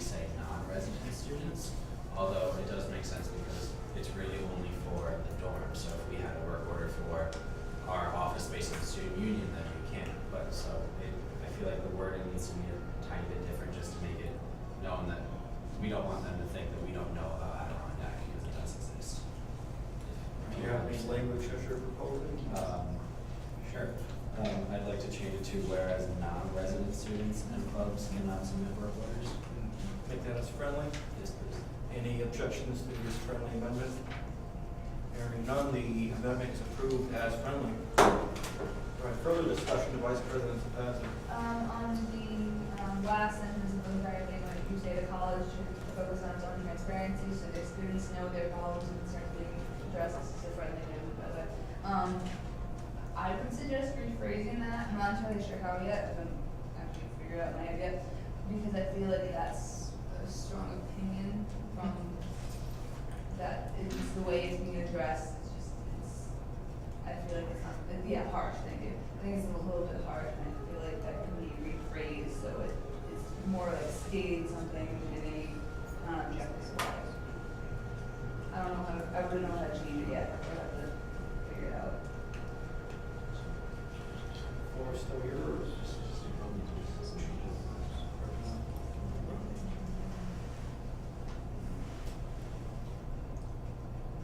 Can I speak? One second. She still has the floor, but she can give the No, floor. she moved the floor. Representative Roush? I feel like we sort of clarified that there is an online work order following thing. So I feel like the language in this sort of isn't really relevant now that we are clear on how that works, and maybe we should change it specifically to can students access this tracking as opposed to just the staff member doing it, since there is this online work order tracking as clarified by Mr. Carlucci. Also, shoot, I had something else. I forgot. That's all I can do. Next on the list is Vice President Asma. I think I've come up with an idea to fix it. Process college, we focus on its transparency, and then just say students have the right to know their problems and concerns are being addressed. I think that's just, just less harsh. I don't know what anyone else has any ideas. Okay, so no amendment you're making there? Well, I want the amendment. Okay, what if you want to make it friendly? Make it friendly amendment, yeah. All right, thank you. Are there any objections to Vice President Sapazza's amendment? And maybe you could reiterate your amendment to the body.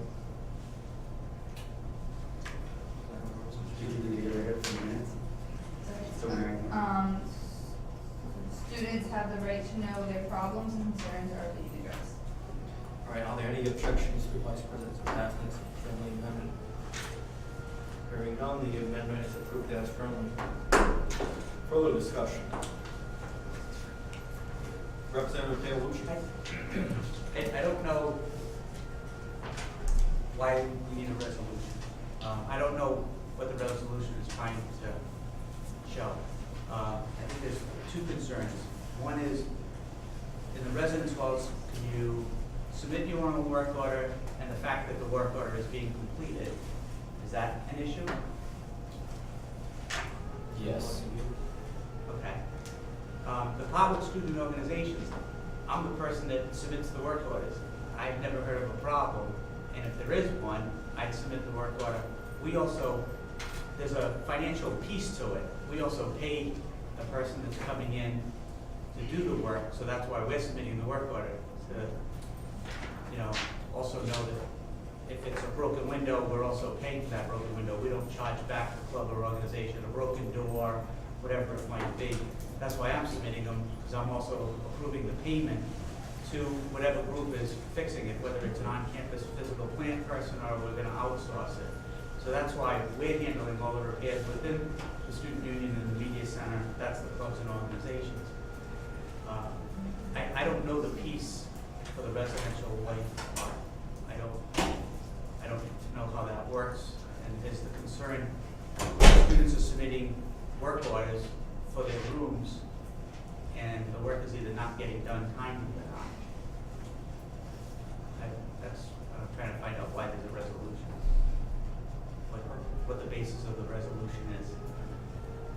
Treasurer Carlson. To try and answer that question, I think this really stemmed from the students living in the residence halls, because we do have the system of Adirondack where we can submit work orders, and if you don't do that, you submit it through your RA.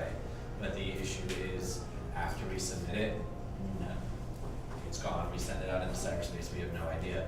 So as a personal example, the dorm I live in has 2 ceiling lights out, and we don't have a lock on our bathroom door. So I've been submitting work orders and telling the RA since the first day of school, and nothing has been done yet. So this is a way where students can see a tracking process where we know when we send it out, we know that it was actually received, because from Adirondack it gets sent to our housing directors, or hall directors, sorry, and then from there we don't know the next steps.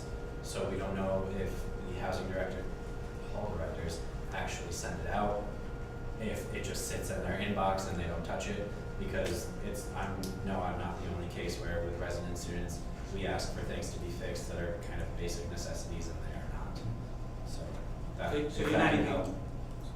so you're not even getting a response that, yes, I submitted it, and Right. we received it, and when or if it would be completed by? We don't know if when we tell the RAs, the RA goes and then tells the hall director, who then tells physical plant, and we don't know if when we submit it on Adirondack, if it ever makes its way to physical plant. We are clueless, and if it gets done, we're lucky.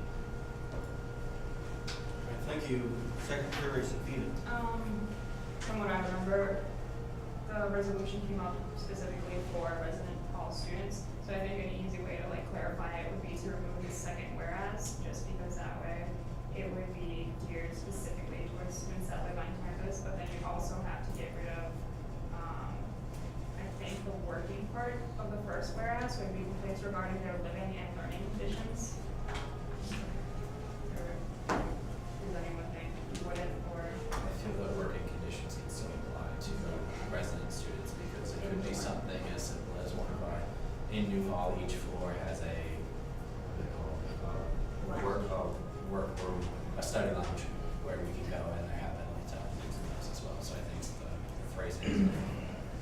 So I'd like to make a friendly amendment to remove the second whereas, since that's where the confusion is. If that's okay. All right. Is there any objection to Secretary Sapita's friendly amendment? All right. Yes, Representative Zero, do you object? You're a friendly? Yes, You yes. do? Okay, yes. Do you want us to pass it out there, make a formal motion then? Well, We no, have to do it as a he objected, he just objected to your friendly amendment. So Oh, you is that have to- okay? you have I'd like to take make a motion to remove the second whereas from the work order accountability resolution to avoid the confusion with involving non-resident students' ability to check off the orders. Is there a second? Second by Representative Clark. Discussion. Representative Rosario. So I completely do agree with you. The only concern that I would have with removing it is that I think what the resolution is saying is that clubs, unless we go to Representative Paolucci, we don't have an idea of when our work orders are also being filled. So we're in the same boat as organizations and as clubs. And so I think that we maybe shouldn't get rid of it just because we seem to be having the same issue. Whereas if we fill out a work order, unless we're following up with Representative Paolucci, we have no idea what's going on. Thank you. Next on the list is President Smith. Oh, well, wasn't expecting this. To respond to Representative Paolucci, we're very grateful that you fulfill the work orders for us. However, you're not always there. You missed the last meeting because you were on vacation, which is lovely. You deserve your vacation time. You leave at 5 o'clock like any other college employee. So it would just be helpful for clubs to, when you're not around, when we cannot reach you for any reason, or perhaps another staff employee, to have an online system to check the progress of work orders for clubs. I very much appreciate the discussion about the residence halls and their work orders being fulfilled, but we are all students at REC. We all use the rooms, student government uses the rooms. It's very key to remember that we are all in the same boat when it comes to this. Thank you, Mr. Speaker. Thank you, Representative DiBrio. I'd like to agree with Representative Rosario. Commuter students and non-resident students come up with the same problems. Our work orders of the rooms that we're using, or we have no way of fulfilling them. I'm glad I'm meeting Representative Paolucci because before this, I think another issue, not that you said that you submit the work orders for us, but is there any sort of, are clubs aware of this? Are students aware of that? Do students know that process well?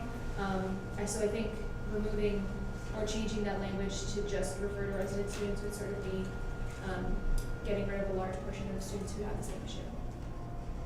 Treasurer Goss. Representative Davidio. took care of it. Thank you. Secretary Cepeda. I thought that the main problem with bringing up this resolution the last meeting was that there is no accountability. So with Representative Paolucci, he's able to check on the work order, he has a confirmation back, and he's updated on how it's going. So it still gives students a way to access that information, whereas students that live on campus have absolutely no idea what's going on. Thank you. Representative Santori. All right, any further discussion on the amendment? Hearing none, we now proceed to a vote. All those in favor of approving the amendment, please say aye. Aye. Opposed, no? No. Abstentions? You call for division? Yes. All those in favor, please raise your hand. 1, 2, 3. Opposed, no. 1, 2, 3, 4, 5, 6, 7, 8. Yeah, please keep your hand raised high.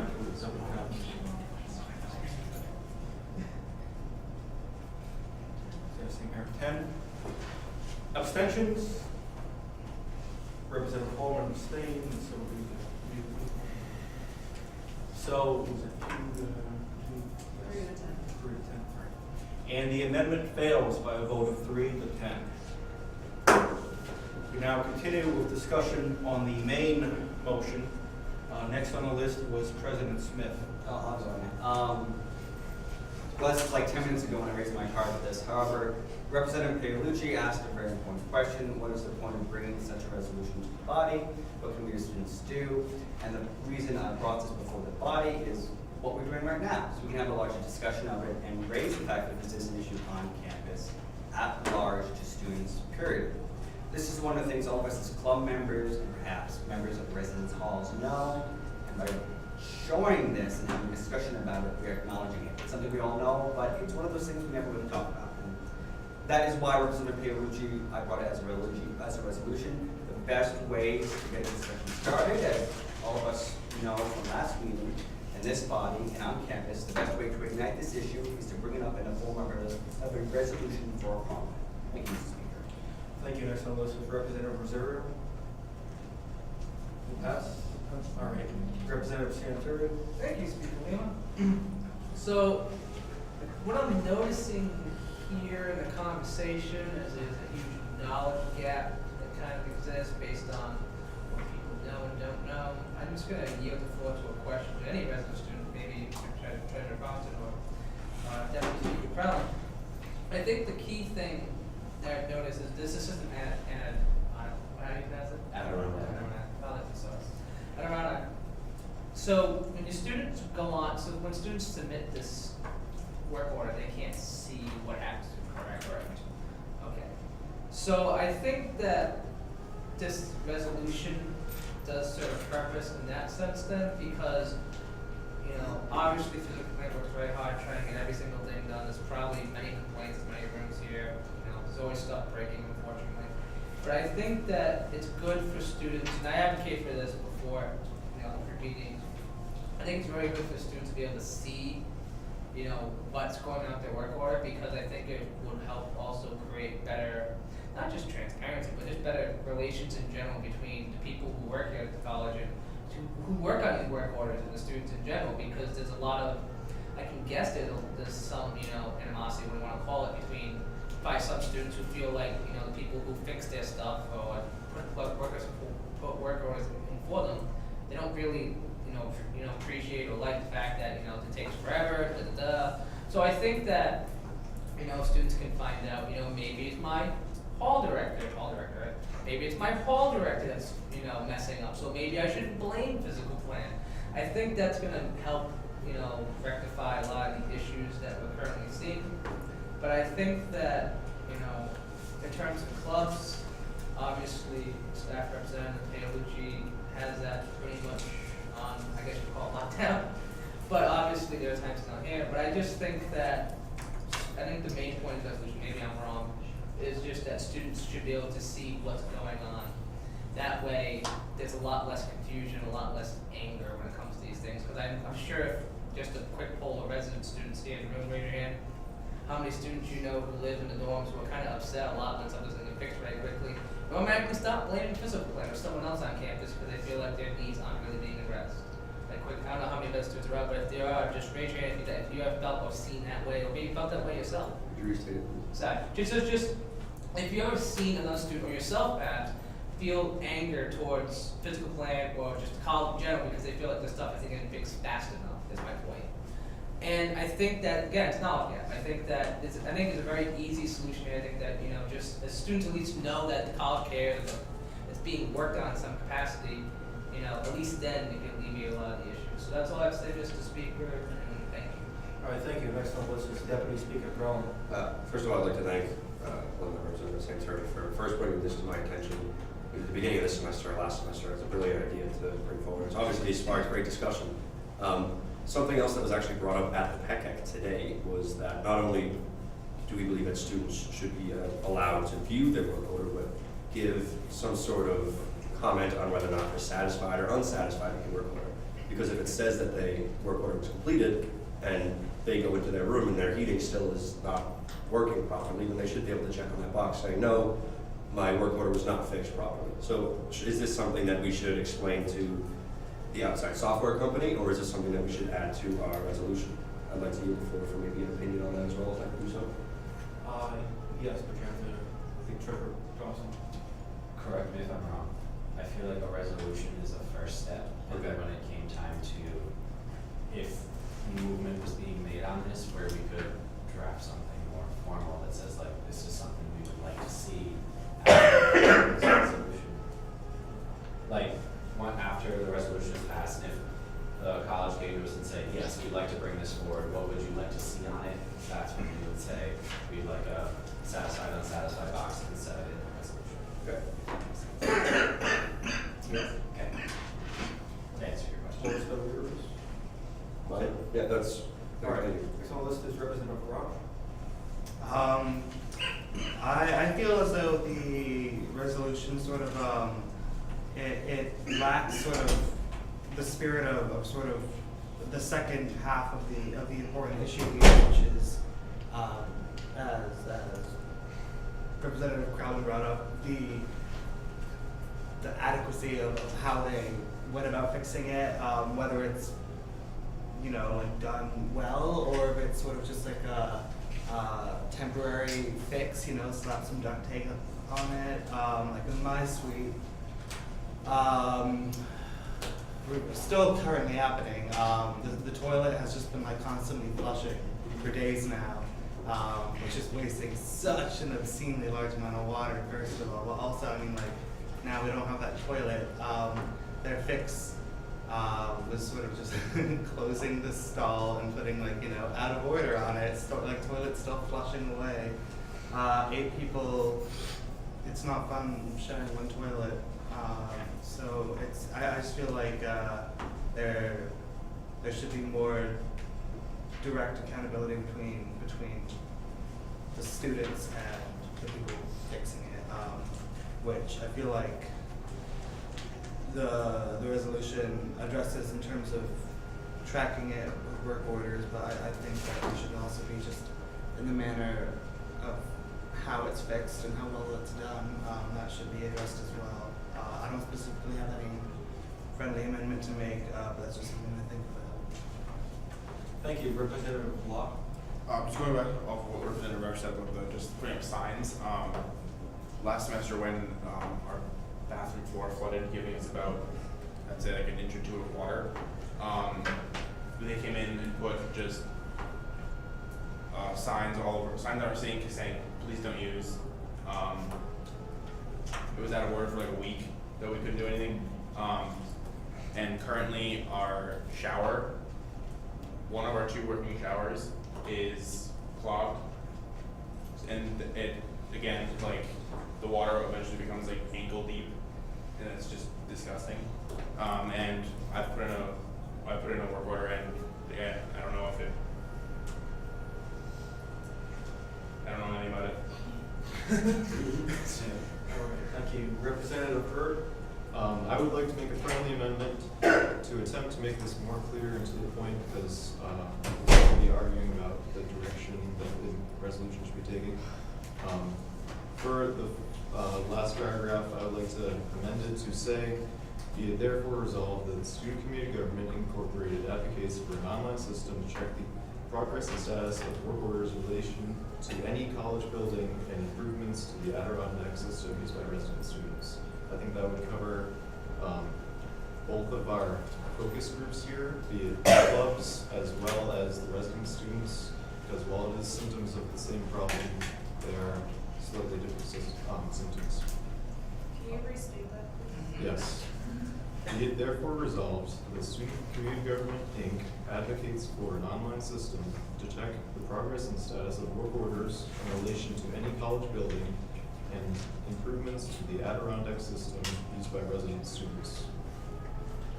All right, is there any objection to Representative Hurd's friendly amendment? You object? Would you like to make a formal? I would like to make a formal motion, yes. Is there a second? Second by President Smith. Discussion on Representative Hurd's amendment. Treasurer Costin? I would just prefer not to use the word Adirondack or mention it, because I feel like improving Adirondack, I would rather see either a new system in place or one blanket system for all students, so that way resident students don't have, so me as a resident has to use Adirondack for my dorm, and then me as a office member of 428 or whatever it is has to use a new system in place to, you know, fix the heating or whatever it is. I'd rather not have the phrasing include Adirondack myself. Secretary Sapino? Any further discussion on the representative's amendment? Point of information, am I allowed to make amendments to my own amendment? No. This would have to fail. All right, we now, any further discussion? Hearing none, we now proceed to a vote. All those in favor of approving the amendment, please say aye. Opposed, no. No. Abstentions, and the amendment fails. Back to the main motion discussion. President Smith. I'm sorry. The next one, oh, okay. Well, I'm sure Representative Hurd would like to rephrase his amendment now. But I would just like to say to Representatives Roush and Locke that we have a Conditions and Services Committee that services those exact complaints when it comes to places that colleges cannot. And these are everything we've been talking about today when it comes to the conditions and services of the college, or something you can refer to Deputy Speaker Krellin to the Conditions and Services Committee. That's all I have to say. Thank you, Representative Rosero. I'd like to propose a friendly amendment to the last paragraph of this resolution. Instead of ending it at no, students have a right to know their problems and concerns are being addressed, instead of a period, I'd like to add a comma and voice whether or not they have been adequately resolved. Period. All right, are there any objections to the representative's friendly amendment? Hearing none, the amendment is approved as friendly. Any further discussion on the main motion? Any further discussion on approving the resolution as amended? Hearing none, we now proceed to a vote to approve the work order accountability resolution as amended. And we might get two amendments that passed. The first one is in the second whereas the word non-residents were added. What was the exact language?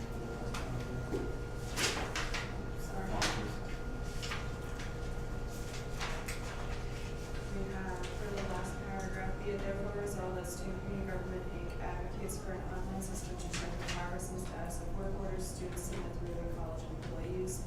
Students have the right to know their problems and concerns are being addressed and voice whether or not they have been adequately resolved.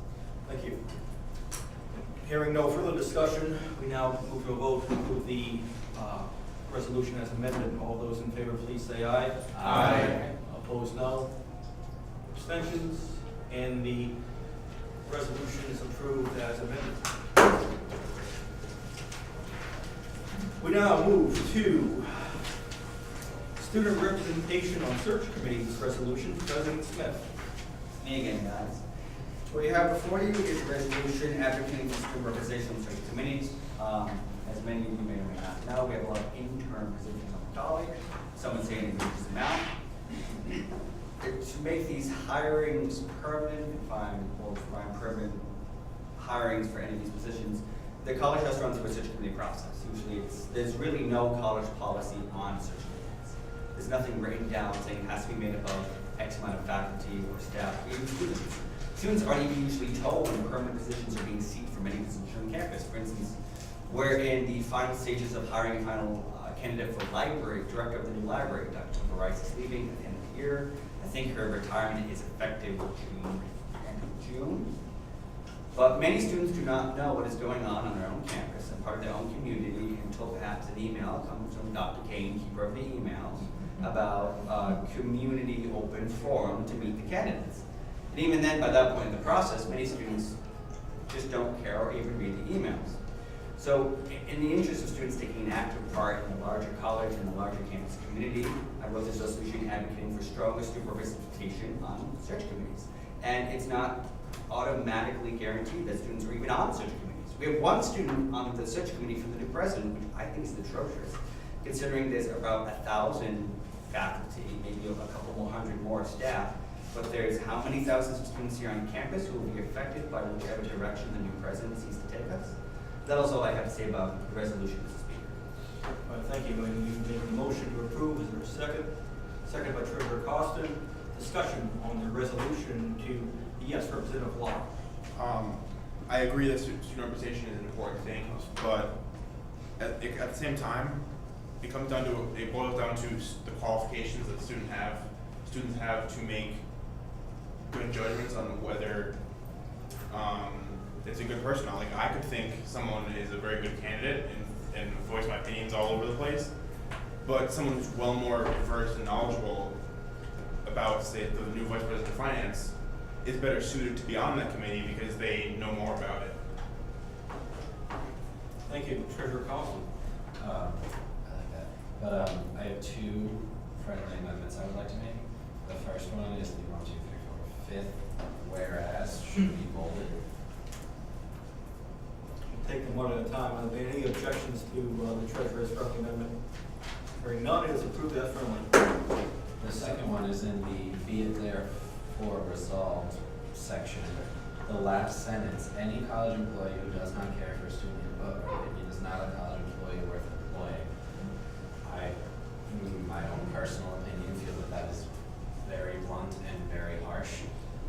And I feel like if this is a resolution that is passed and sent on to administration and whatnot, it should maintain a sense of professionalism and not like we're throwing knives at them. So I would like to strike the last sentence. All right, are there any objections to Treasurer Costin's friendly amendment? Hearing none? Okay. Would you like to make a formal motion? Yes, please.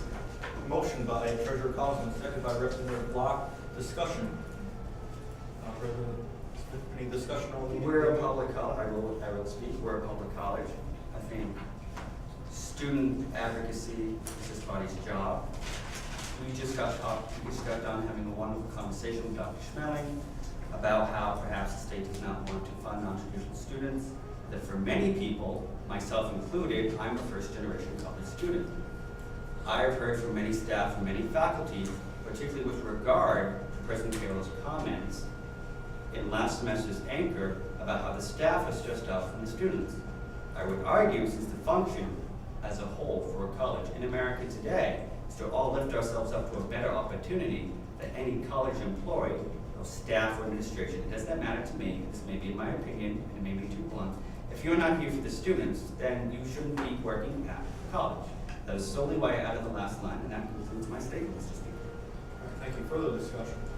Secretary Sabine. I agree with President Smith in the sense that this is something that should be especially important to this body, considering we represent the students and we want faculty and staff members that care about the students. And it's a professional way of telling them we're fed up with them not including us in the decisions made here on campus. That's all I have. Thank you. Further discussion, Representative Berg. We are the voice of the student body, and I don't think the student body is as rude as this last sentence implies we are. I see you rolling your eyes. Maybe you'd like to refute that. But I think that as we represent the student body, we should be representing their tone of voice as we represent them. That's it. Thank you. Further discussion? Secretary Cepeda? I'd like to suggest a friendly amendment to that last sentence, and there be it therefore resolved. I'd like for the last sentence to say. We can't do amendments. Oh. Yeah, but the amendment is currently on striking the last line, so we can't amend that. Any further discussion? Hearing none, we now proceed to a vote. All those in favor of amending the resolution to strike the last line, please say aye. Aye. Opposed, no? No. Abstentions? And the amendment fails. Now move on to discussion. Apology. The amendment passes. So that line is now struck. Now move back to the main list, and next on the list is President Smith. In regards to what Representative Locke said about students not being qualified, I would just like to say that we are students. We know what it's like to be a student on campus, whether you're part-time or undergraduate, or someone who lives in the dorms. I think a lot of the problems we talk about here as students at Brick is that perhaps administration or the faculty or even staff do not always understand what it's like to be a student or how their decisions ultimately affect the students at the end. I refer to again to our conversation we had at the beginning of the meeting with Dr. Schmeling, where he perhaps suggested, perhaps wrongly, perhaps rightly, that people making these decisions at the top don't always think about the students. And I would like to stress what I said just a few minutes ago, that we're a public college, we're a first generation, we're a college for a lot of first generation college students, and that ultimately I think, especially as people who pay tuition, whether you go full-time or part-time, that goes to a lot of the funding of this college and with respect to salaries, that we think about there are people, we want people in these positions who care about students, and that student input is exceedingly valuable. Because while a college professor makes a living here, they do not have to pay a set amount for board and room to live here or even eat here. Resident students have to pay for the dining plan. Someone who works on this campus does not. They can go to the subway down the street or have other alternatives. But someone who has costs to pay, like students, do not have any other options. That's all I wish to say about that. Thank you. Secretaries, Representative Santuri. Secretary. Thank you, Speaker Lima. It has been a long evening. I'm just going to say my one comment that I could respectfully disagree more with what Representative Locke said. The reason, two things. One, if we're going to talk about qualifications, thankfully we have a mechanism in place on campus where we have student community government who appoints all of these students to committees. So it's not just random student who will get appointed to whatever committee they want. We already have a bunch of committees now where students sit on, library committees, traffic and parking committees, and obviously those students don't see the day-to-day stuff that maybe college employees do, but at the same time they offer valuable perspective from a student standpoint, because there are often times, and I say this as an alumni, I say this as someone who used to sit in these rooms, these sort of meetings where I would be the only student representative, that there are often times when faculty or staff, or anyone for that matter, who's talking about college matters, sometimes misses that student's perspective because they're not a student anymore. You know, when you're removed from your experience after a while, it's good to have someone who's saying, well, actually, this is how things go from my end. You know, traffic and parking is a great example. You know, the student's perspective is different from a faculty perspective. And I think the most important thing to keep in mind, and I think this just goes back to the overall resolution, is that you guys, all of you paying students, I don't know anymore, all of you paying students, all of you guys pay go here. You're the ultimate customer. You're the one who receives the education, receives the dining services. You guys are the recipients of the end product. And any business, company, organization would want or should be hearing the opinions of those who are the recipients of the end product. I think that it's important that we have student representation on any committee that's going to be having an impact on college, you know, the future. Director of the library, vice president, administration, and finance. Now, mind you, a student can't offer up a lot, maybe compared to a lot of people on that committee, but they can still offer up something. And I think that, you know, and you could usually say, well, maybe, and you know, for certain committees, we shouldn't have any staff on there, but that wouldn't seem right because staff are just as college students and faculty and anyone else who comes here. So I think that this resolution is important, and I think that's, you know, that's why I'm saying what I'm saying, and I'd like to think that, you know, whether you guys agree with the language itself, I think that the intent and what's going on here is very important, because I think that, you know, you need student representation, because otherwise, other thing too, keep in mind, one other thing, is any student who's on these committees, in theory, should be reporting back to student community government, as long as they're appointed by student community government, what's going on, and then that person, i.e. President Smith, would then tell the body what's exactly going on. If Traffic and Parking passes a resolution saying they're gonna change faculty, something to a faculty lot, it'd be good for students here to know, because then it gets around campus easier. So then one day students should come on campus and see faculty lot E change. Obviously we email about it, but as we all know, and you guys know, you don't guys always read your emails, unfortunately. But that is all I have to say, Mr. Speaker. So Thank you, Representative Rosario. I'd like to stress that students are directly impacted by changes to policies, access, and even resources on this campus. And I think that as students, we're here on this body because we act as advocates and we act as people who will speak for the college. And that shouldn't be any different than the search committee. Thank you, Secretary Zapita. I'd like to make a friendly amendment to add to the end of the therefore resolved. I'd like it to read that the college should value student representation and promote it on all search committees. Are there any objections to Secretary Zapita's friendly amendment? Can you restate it, please? The college should value student representation and promote it on all search committees. Any objections? Hearing none, the amendment is approved as friendly. Further discussion. Treasurer Costa. I just wanted to say, I raised my placard when President Smith was talking, that what he's saying is extremely valid and very true. I think that as students, we make up the biggest portion of this college, so we should be able to have a say. Can we say as much as other members of the administration or faculty and staff? Maybe not, because we're not as knowledgeable about certain things. But certain people won't understand the dynamic of the student body, like Dr. Schmeling was talking about, how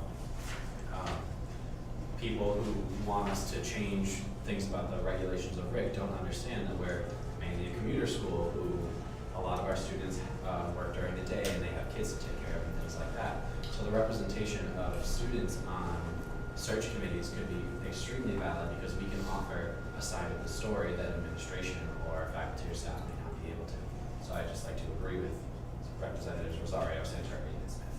Thank you. Thank you. Further discussion. Hearing none, we now will proceed to a vote to approve the resolution as amended. All those in favor, please say aye. Aye. Opposed, no. Abstentions, and the resolution passes as amended. We now move to updates and remarks. Administration update. Thank you, Mr. Speaker. Just real quick, President Santori had mentioned earlier, I guess maybe Mr. Speaker had mentioned earlier that I was in the post-secondary council meeting earlier tonight, so just, I don't know if everybody sort of understands the structure of the former Board of Governors and how it all works, but there's a Board of Education now that oversees all education within the state of Rhode Island, and they have split that board into two councils, or there's two councils that work with that board and have members from that board on them. One is the Council on Post-Secondary Education for colleges and universities, and the other is the Council on Elementary and Secondary Education. So we really, our first sort of body that oversees this is the Council on Post-Secondary Education, and then ultimately they report to the full board. And tonight I had to be at that meeting for the Post-Secondary Council because they were talking about the bookstore and what we're going to do with the bookstore going forward, because there are some issues financially there, as I have mentioned in previous meetings. All of the meetings are open, and the Council on Post-Secondary Education meets at certain times, like tonight, and the Board of Education, the full Board of Education, meets on other nights. So the next full board meeting, you can check these online as well, they're posted online if you look under the Rhode Island Department of Education. The next full board meeting is Wednesday, March 2nd, next Wednesday at 5:30 PM at CCRI. And then the next post-secondary council meeting, if you wanted just to attend that, is scheduled for Wednesday, March 30th at 5:30 PM, again at CCRI. President Smith had asked me to, I see President Santer. Yes. So what you're looking like, what is it after? My apologies, President Smith. President Smith asked me earlier if I would speak about any updates regarding the search for the Vice President for Administration and Finance. It is my understanding that a offer has been made to one of the final candidates for the Vice President for Administration and Finance. And as that offer, there's been sort of verbal agreement regarding that offer. However, again, sort of going back to that conversation about the post-secondary council and the Board of Education, employment at the level of vice president or higher has to be approved by the Board of Education.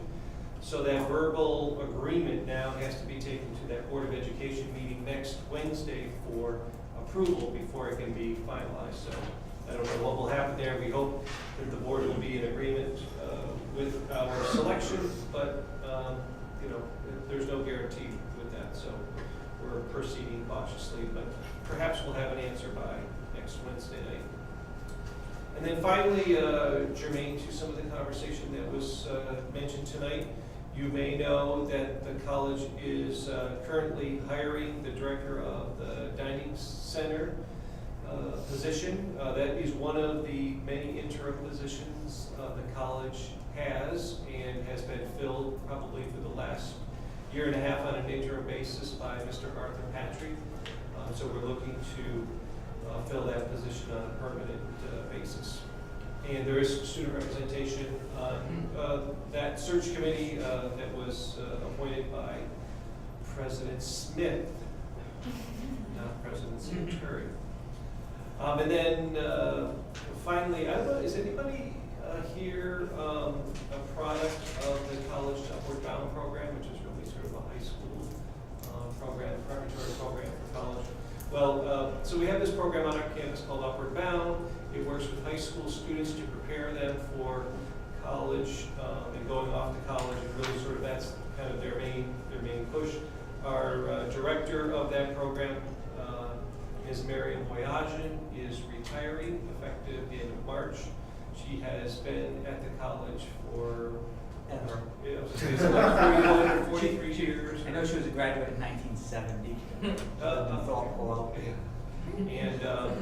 she's been the director of the Upward Bound program for most of that time that she's been here. So she will be sadly missed, as you can imagine.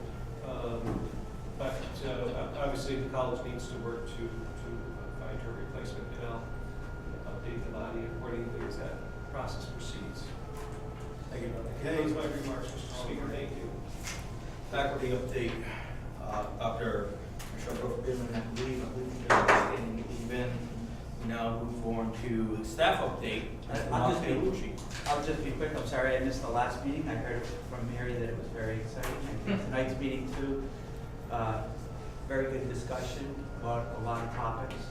I think when you're preparing resolutions, if you could do a little bit more fact-finding prior to writing the resolution, I think it makes things a little bit more smoothly. And I think contacting some of the people that are involved in some of these issues that you're looking at prior to writing a resolution and getting some of the facts either from the director of housing or physical plant and how these systems work, or the student union, or if it's the foundation and things like that. I think do a little bit more homework or better homework makes these resolutions go through. But it's a great discussion to have. I would just be aware when you say we want to be on all search committees, go look at RhodeIslandCollege.edu under employment. Everybody can look at it. I bet you there's at least 30 positions posted. One of them, and the last one you'll always see is for the Art Center for Nude Models. So I don't know if you want to be on that search. So, or it might be nude models or just all models, but I know that we're seeking nude models. But just be careful for what you wish for, you may get it. That's my comments for this evening. Thank you. Thank you. Alumni update, Representative Santuri. Thank you, Speaker Lima. I have no such words of wisdom such as Representative Paolucci, but I will try to follow him nonetheless. Hope your classes are going really well, guys. I know it's March, almost March now, so you must be near midterm, so I wish you the best of luck with that. You know, it's funny tonight seeing a lot of discussion about amendments, friendly amendments, you know, people objecting to amendments, and it just kind of makes you go back to, you know, especially my early years on Parliament, when that would happen for everything. So if you think that this is a long night, then I harken you back to the Anchor TV archives, and you can go watch even longer meetings. And they're a very good watch, but let me tell you something. So, in lieu of that, I do want to say that what I would hope for the body, just as an alumni and someone who sat in this body before, is that now after you see tonight, and maybe now that you see how a resolution really works, after we really looked at all these really closely, is maybe you have some of your own you want to bring to President Smith. I challenge all of you to do that, because I think that a lot of you, I know most of you in this room at least, and some of you I know because I'm not hearing more on a daily basis, but I know most of you, and I know a lot of you have great ideas, and a lot you can share with the body. So I hope to see you guys do that, even though it might involve the grind of government as we sit here for an hour debating amendments. But I think that's one of the better things to do because we want to create the best product. And last thing I want to say real quick is what Dr. Schmeling was saying earlier, you know, about students advocating for this and that. And I think that, you know, as President Smith pointed out, you know, voice of student body since 1974. I think that there should be a discussion amongst this body at some point, whether it's in this room or not, or among members, about what do you guys want to do about this issue? Because it's not going to go away. There's not going to be a magical billionaire who's going to come down from the sky and give the state billions of dollars for education. It's not going to happen, unfortunately. So 45th or 50th or wherever it would be placed, point is we're down the bottom. You know, that's not getting any better. All of you can vote, hopefully. Unless you live in Massachusetts, and sorry, you can't vote here. All of you can vote here in Rhode Island. What do you want to do about that? As you know, as someone who's not here on a daily basis and just kind of sits back on a perch and looks at you guys, I kind of wonder, like, it's great that you guys talk about this, but I'm hoping you guys will do something more with it, because, you know, that doesn't mean you have to go down, like Dr. Schmeling said. It wasn't just what said, you know, 500 students in his fantasy about marching down to State House. You don't necessarily do that, but you should do something, especially the voice of the student body, and especially as those who all in this room, and I know almost none of you, probably none of you, are happy with how that currently is, and especially have at least concerns about this funding. So I suggest that, again, we all have a conversation at some point down the road about that. And those are my final remarks, Speaker. Thank you. Now move to appointments, resignations, and vacancies. President Smith. I have 3 appointments, actually. I am appointing Leandro Alvarez to the Finance Commission. I'm in an interim appointment after our last meeting, and I'd like to make that official to the student parliament seat on the Finance Commission. I'd like to appoint Regina Figueroa, am I saying that correctly, to the Academic Standing Committee. And lastly, I'd like to appoint, well, it's more of a switch really, Michael Gianmarco from the non-student parliament seat on bylaws to the student parliament seat on bylaws. I ask that these appointments be made with unanimous consent. Is there any objection? Hearing none, all the appointments are made with unanimous consent. Any resignations? I have no resignations, but I see we have 2 new members of parliament tonight, and you are required per our bylaws to join an SCG committee and a college committee. So I'll be after you soon. That's it, Mr. Speaker. All right, thank you. We now move on to issues of parliament members, and please keep your cards raised high. We'll get you all. That's it. Secretary Sapita. Oh, I just forgot to mention my announcements that the nomination ballots for the Story Awards will be out for next Wednesday, so make sure to check your club organization's mailbox so that you guys have enough time to get together as a club, vote on, nominate different events, and then send it right back. Thank you. Thank you, Representative Hurt. I serve on two committees, two college committees specifically. I serve on the undergraduate curriculum committee, and I also serve on the academic technology advisory committee. I like to practice what we preach, and I'd like to talk about what we covered at that meetings. Just a summary. Obviously, you don't have to be there. That's why I'm there. Major events. The undergraduate curriculum committee approved the neuroscience major and the liberal studies major. I've talked to several biology majors, psychology majors, and they're really excited about the neuroscience major.